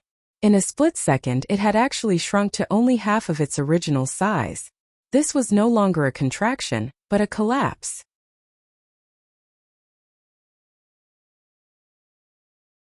Before Ninkei had time to react, the majestic Great Spirit whirlpool had completely collapsed into the center of the whirlpool, turning into a small black dot. The Great Spirit in his body flowed back with the collapse of the whirlpool, leaving every bone, every nail, every strand of hair, and every eyelash, all pouring into that small dot. There was only silence in the empty space. There was no sound, no movement. There was only a drop of water-like liquid, suspended in the center of the space. The drop of liquid had no color, crystal clear, and was as pure as water. Ninkei looked at the drop of water, and his mind moved slightly. The transparent drop of water suddenly began to shine with golden light. It was extremely beautiful. Every ray of light contained the Great Spirit. Wisps of them flowed through his body like a spring breeze and drizzle, moisturizing every part of the dry land. The cliff cave returned to peace. There was no more storm of chi of heaven and earth. The mountain wind that swept from between the cliffs gradually stopped. The pieces of the bamboo chair, brush and inkstone fell on the ground. Only the bunch of wild flowers that Sangsang had picked was torn into pieces by the wind, and now the petals were relatively light. They slowly danced with the breeze around Ninkei, like countless butterflies. Ninkei slowly opened his eyes. The petals fell on his body. The cliff cave was full of wreckage. Ninkei picked off the petals on his body and walked to the cave wall that had a crumbling outer wall. There were 4 words on the stone wall, drawn like a sword, full of unyielding pride. It must have been written by youngest uncle when he was imprisoned in the cliff cave, but somehow it was covered by the stone wall. Ninkei had also said these 4 words before he decided to take this gamble. At this time, looking at the 4 words left by youngest uncle on the cave wall, Ninkei finally understood what the key to breaking the inhibition of the cliff cave was when he recalled his emotions when he said these 4 words. The breath that he had been lacking was not the chi of heaven and earth, nor the Great Spirit, but the breath of unwillingness towards the heaven because of his yearning for freedom. Looking at the 4 words on the stone wall, he seemed to see the angry and unwilling youngest uncle, and could not help but laugh happily. He walked out of the cliff cave and gently hugged Sangsang.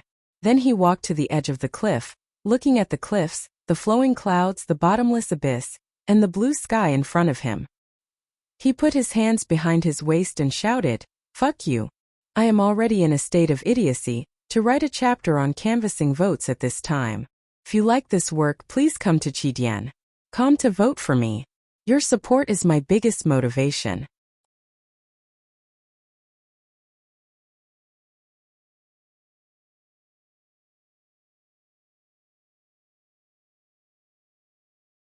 Chapter 394. In front of the precipice was the sky, but there was still no echo. Ninkei's shout disappeared not far from the cliff. It did not linger for 3 years. Looking at the beautiful scenery of the precipice, Ninkei suddenly turned around and walked into the cliff cave. But when he was about to enter the cave, he subconsciously stopped. Sang said, "If you want to have a look, go in and have a look. I will accompany you." Ninkei nodded and walked in with her again. He had been imprisoned in this cliff cave for 3 months, and his spirit and willpower had been severely tested. During those nights of despair and contemplation, he had thought countless times that if he could break through the inhibition and get out of this cliff cave, he would immediately take Sang to escape from the cliff plateau and never come back to this cliff cave for the rest of his life. However, when he really broke out of the cave and walked back to the cliff cave, he suddenly found that his mood was so calm. The stone walls in the cave that made him extremely tired and depressed seemed to have a lot more natural beauty now, and the scene in front of him was completely different from the past. Only those who had experienced wind and rain could see the rainbow. Those who had experienced wind and rain suddenly looked up and saw the rainbow outside the cliff plateau, which must be the most beautiful. From the outside into the cliff cave it was a bit dark. It was the first time for Ninkei to walk into the cave from the outside in 3 months, so he was not used to it. He stretched out his right index finger. The extremely pure Great Spirit was slowly released from the water droplet in his abdomen. It passed through the passageway and entered the ocean of chi and mountain of snow. It flowed from the meridians to the fingers of his arm, and then turned into a round white flame. Sang looked at this scene in a daze, and subconsciously stretched out her slender finger to the side of Ninkei's index finger. She slightly moved her mind, and then a white flame appeared. The 2 flames instantly lit up the cliff cave as if it were daytime. There was no difference between the 2 except that the flame between Song's fingers was unusually solemn and sacred. The 2 looked at the flame on each other's fingertips and smiled. Ninkei asked, "This is Haoyan's divine light?" Sang nodded. Just like the theory in the Forbidden Book, most of the aura of heaven and earth in the world came from the sun in the sky. No matter how many different auras it became under the carving of time, it was the same thing in the origin. There was no essential difference between the Great Spirit and the divine light summoned by the divine skill. However, time was the greatest existence in the world after all. It was still unimaginable to erase its traces on the Great Spirit, and eventually make the Great Spirit and Haoyan divine light identical in substance and form.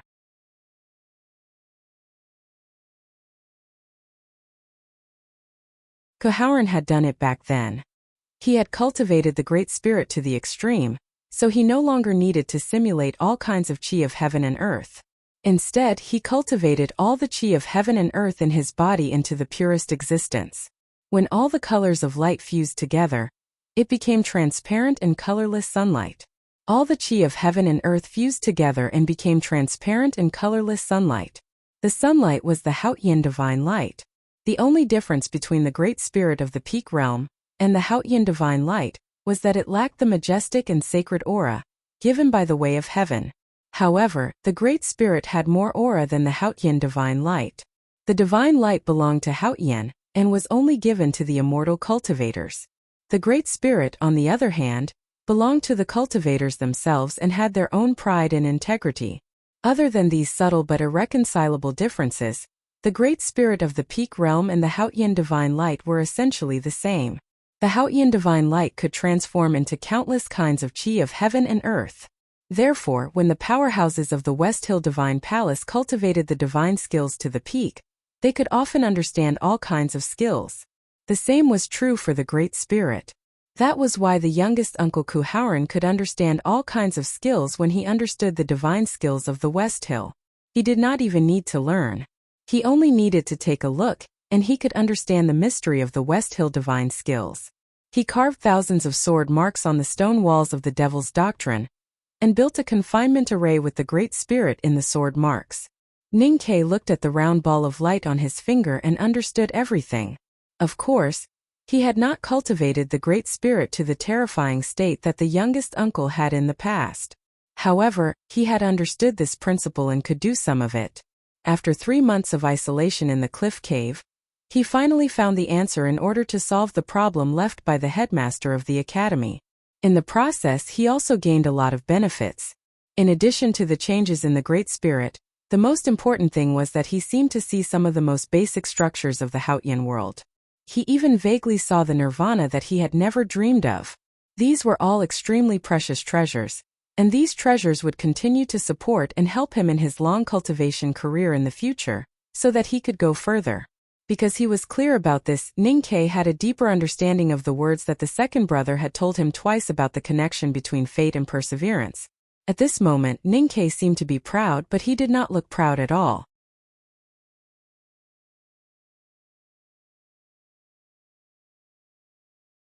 He walked to the peeling stone wall and knelt on the ground to make a disciple's bow, just like how he did in the bottom of the Daming Lake and when he saw the youngest uncle's handwriting at the front gate of the Devil's Doctrine. It took the youngest uncle 3 years to leave the cliff cave, but it only took him 3 months. However, he was very clear that it was not because his talent and wisdom was far better than the youngest uncle's, but because the youngest uncle used his peerless talent and wisdom to figure out this principle, and then the headmaster of the academy left his experience to him. A person who stood on the shoulders of a giant could never really be taller than the giant. He who inherited the youngest uncle's legacy was just a student. When he could have his own understanding of the world beyond the wisdom and experience of his teachers and build a new system, then he could become a real giant. Only then could he return to the cliff cave and proudly tell the youngest uncle that he was no longer a student. After the bow, Ninkei stood up and walked out of the cliff cave to the cliff. Thinking of his teacher and students, he naturally thought of the headmaster of the academy. At this moment, he thought back to his 3 months of imprisonment. Of course, he understood the headmaster of the academy's good intentions. The 2 books that the headmaster of the academy gave him not only hid the essence of the youngest uncle's wisdom, but also taught him 2 ways to break out of the cave, and also taught him 2 things: patience and courage. The eldest brother walked to the cliff platform and looked at Ninkei standing on the edge of the cliff. He smiled gently and said slowly, "So this is why the headmaster asked me to come and have a look." Ninkei bowed respectfully and said, "Eldest brother, you have worked hard these days." The eldest brother took out the old book from his waist and handed it to Ninquebec. Ninkei was stunned, and then suddenly understood. Looking at the old book in front of him, he said unbelievably, "This is the 3rd book that the headmaster wants me to read?" The eldest brother said yes. Ninkei was so shocked that he couldn't say anything. He didn't expect that the 3rd book that the headmaster taught him could only be read after he broke out of the cave. What really shocked him was that the 3rd book turned out to be the Tomes of Arcane. "My parents' flight was delayed, so I was a little unsure about the schedule. I happened to have a very small but very important description that I didn't find a good method in words, so I wrote it very slowly. I will update 1 chapter first and then continue writing. The 2nd chapter will be updated very late at night, but I will try to write more. It will definitely be updated today. I advise you not to stay up late like me and read it tomorrow. I have no choice." To be continued. If you like this work, please come to Chidian.com to vote for me.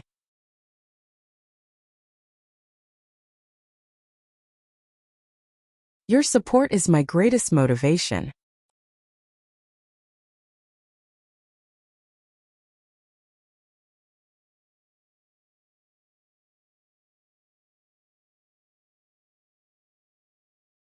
Chapter 395. The old book in Ninkei's hand was the Ming hand scroll of the Tomes of Arcane. Last autumn, the West Hill Divine Palace issued an order for the Central Plains countries to organize a coalition army to attack the Left-Tent Palace. However, countless powerhouses secretly sneaked into the depths of the wilderness. It was because the front gate of the Devil's Doctrine was opened according to the time of heaven. The most important reason why those powerhouses entered the front gate of the Devil's Doctrine was this Tomes of Arcane. However, no one knew that this Tomes of Arcane, the only thing that Hautian Taoism lost and had not been seen for nearly 1,000 years, had been casually placed by eldest brother in the academy at his waist. Ningke had a conversation with eldest brother about this Tomes of Arcane beside the bonfire in the woods of the wilderness. He had even opened the cover of this Tomes of Arcane in accordance with the prophecy of the great divine priest of Revelation of West Hill. However, at that time, he did not have the ability to look at the Tomes of Arcane. Ningke held the Ming hand scroll as if he was holding a thick stack of silver notes or second brother's high crown. He was so nervous that his arms trembled slightly.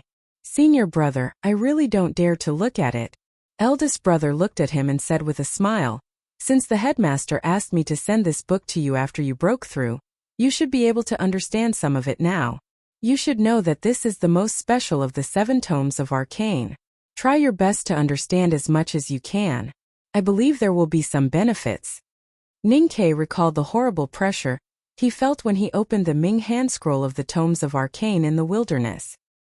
He said with a bitter smile, "I don't know if the benefits are worth the pain." Eldest brother said, "The historical origin of the Revelation Department of the Divine Hall comes from this book. Some important ideas of the Buddhism sect are also related to this book. The Devil's Doctrine is directly based on this Tomes of Arcane. This Tomes of Arcane has directly caused many changes in our world. Do you think it is worth it?" Ningke suddenly asked curiously, "Eldest brother, you have been carrying this Tomes of Arcane with you for a long time. What benefits did you get?" "The specific benefits are not necessarily benefits," eldest brother answered honestly after a moment of hesitation. "And there are many parts of this Tomes of Arcane that I don't understand." Ningke thought of something and said, "Senior brother once said that if the 7 volumes of Tomes of Arcane were to be opened in the world, there would be signs for everyone to see. Senior brother can isolate the aura of the Tomes of Arcane, but I don't have that ability. Once I open the Ming hand scroll, wouldn't it be equivalent to telling others that the Tomes of Arcane is in the academy?"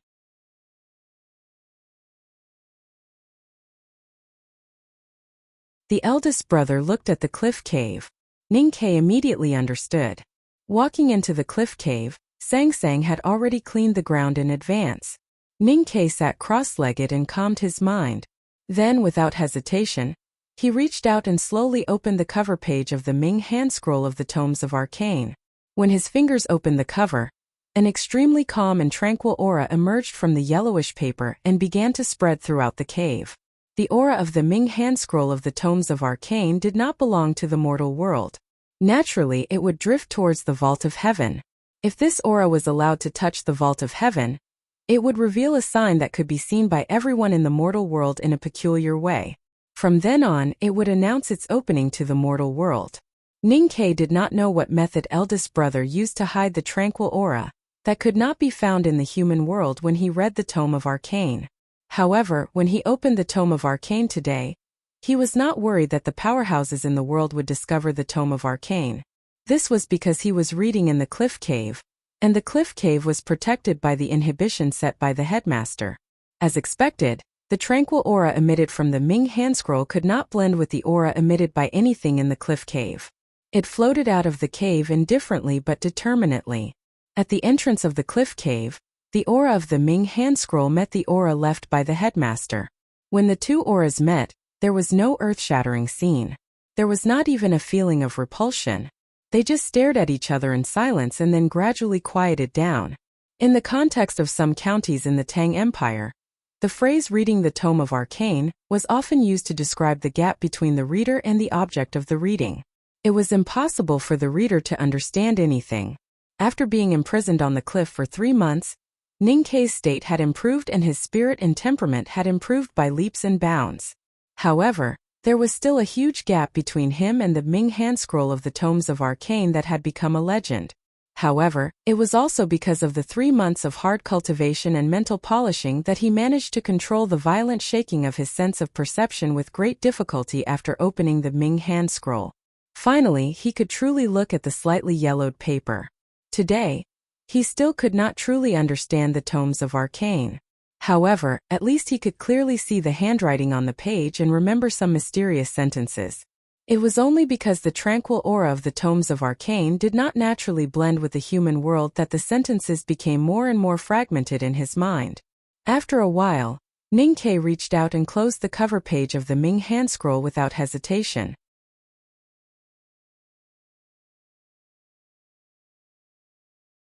At this moment, he had only read the first page of the tomes of arcane. As if worried that he could not resist the temptation of reading the tomes of arcane, he did not look at the cover page of the tomes of arcane again. He even closed his eyes tightly and frowned deeply. His sense of perception was already on the verge of breaking, and could no longer withstand the indifferent gaze of the tranquil aura of the Ming hand scroll. Therefore, he had to leave this world that was far beyond his ability. The simple and unadorned handwriting on the first page of the tomes of arcane was still lingering in his mind. However, it had become extremely fragmented, like the broken stones that filled the sky after a landslide. It was impossible to see the original majestic scenery of the mountain. Reading the tomes of arcane was indeed reading the tomes of arcane. He could not understand it at all, and could not even remember anything. Ning-Ke felt a little regretful. However, after 3 months of seclusion in the cliff cave, the headmaster of academy had already taught him some things without showing up. That was the patience and courage that he had once thought of. Ning-Ke was not willing to give up just like that. He closed his eyes tightly and frowned even more. He clenched his hands tightly on his knees and began to try to restore the fragmented handwriting of the tomes of arcane in his mind. This kind of attempt required thinking. However, once a human thought, the tomes of arcane seemed to start to sneer in the empty space, causing severe pain in his sense of perception. If it were someone else, they would definitely not be able to complete the reorganization of the handwriting of the tomes of arcane. However, Ning-Ke had enough patience and courage. More importantly, when he first entered the academy 2 years ago, he never got tired of reading books in the old library. Even if he vomited blood and passed out, he did not give up. Later, he finally used the 8 strokes calligraphy of Yong to get close to those words that could only be understood by cultivators in the upper see-through state. He had an innate keen intuition for words and an indescribable ability. That was why Master Yen Sei believed that he had the potential to be a divine talisman master. These past and experiences, especially the pain and confusion when reading, now seemed to be some kind of preparation for him to read the tomes of arcane today. This was probably the so-called lucky chance. Moreover, this lucky chance was not arranged by Haotian or the headmaster of academy. It was obtained by himself through his own efforts. With the passage of time, the mysterious and broken sentences left in his spiritual world by the Ming hand scroll of the tomes of arcane were gradually restored and reconstructed. It was like the gravel in the sky falling to the ground in an extremely precise order. Then a new mountain was gradually formed.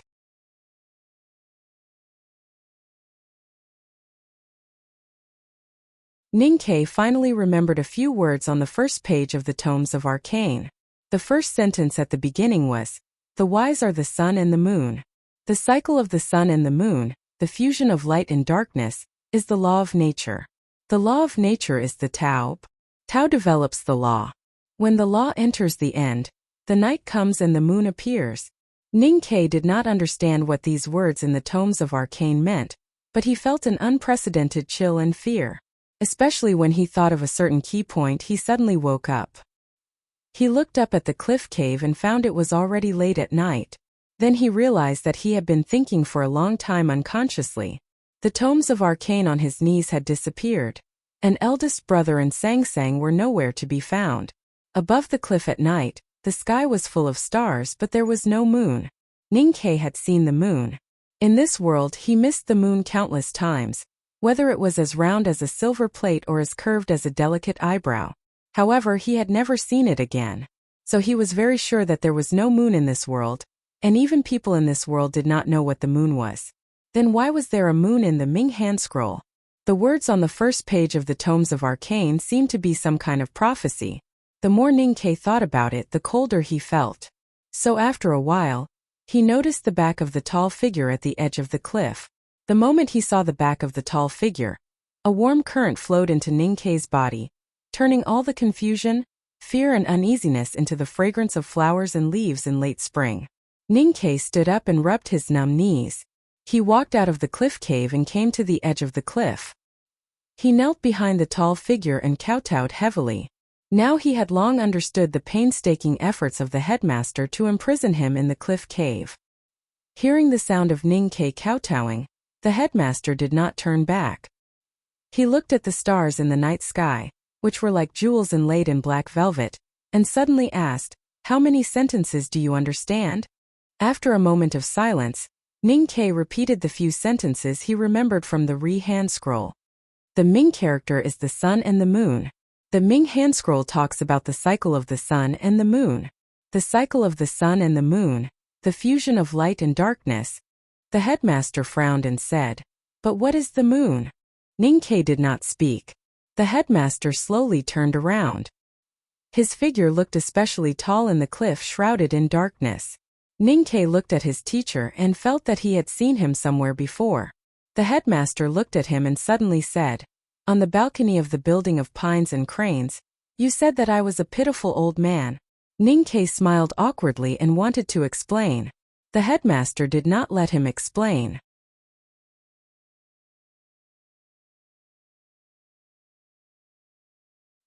He continued, "Before you said that I was a pitiful old man, you once mocked me. At that time you mocked me because I had never seen the moon. If that's the case, you must have seen the moon." The headmaster looked at the night sky full of stars. After a moment of silence he asked, "Then what is the moon?" Ninkei did not know how to answer. He said bitterly, "Teacher, even you don't know what the moon is. How would I know?" The headmaster looked away from the night sky and looked into his eyes. He said, "Because there is no omniscient person in the world, including me. But you are a person who was born with knowledge." Hearing this, Ninkei immediately broke out in a cold sweat and wet the back of his clothes. "After a night of torment and a game of football, I am really tired. That's all for today. There are 2 days left. I will have a good sleep and try my best to solve it." To be continued. If you like this work, please come to Chidian.com to vote for me. Your support is my greatest motivation. You're tuning in to the Li Mei Sword of Destiny YouTube channel. We're so grateful for your support, and don't forget to subscribe to join us on this incredible journey through captivating stories. Your generosity through donations truly makes a world of difference, as it's the primary source of revenue that allows me to expand and enhance this channel for you. Thank you from the bottom of my heart for being a part of this adventure.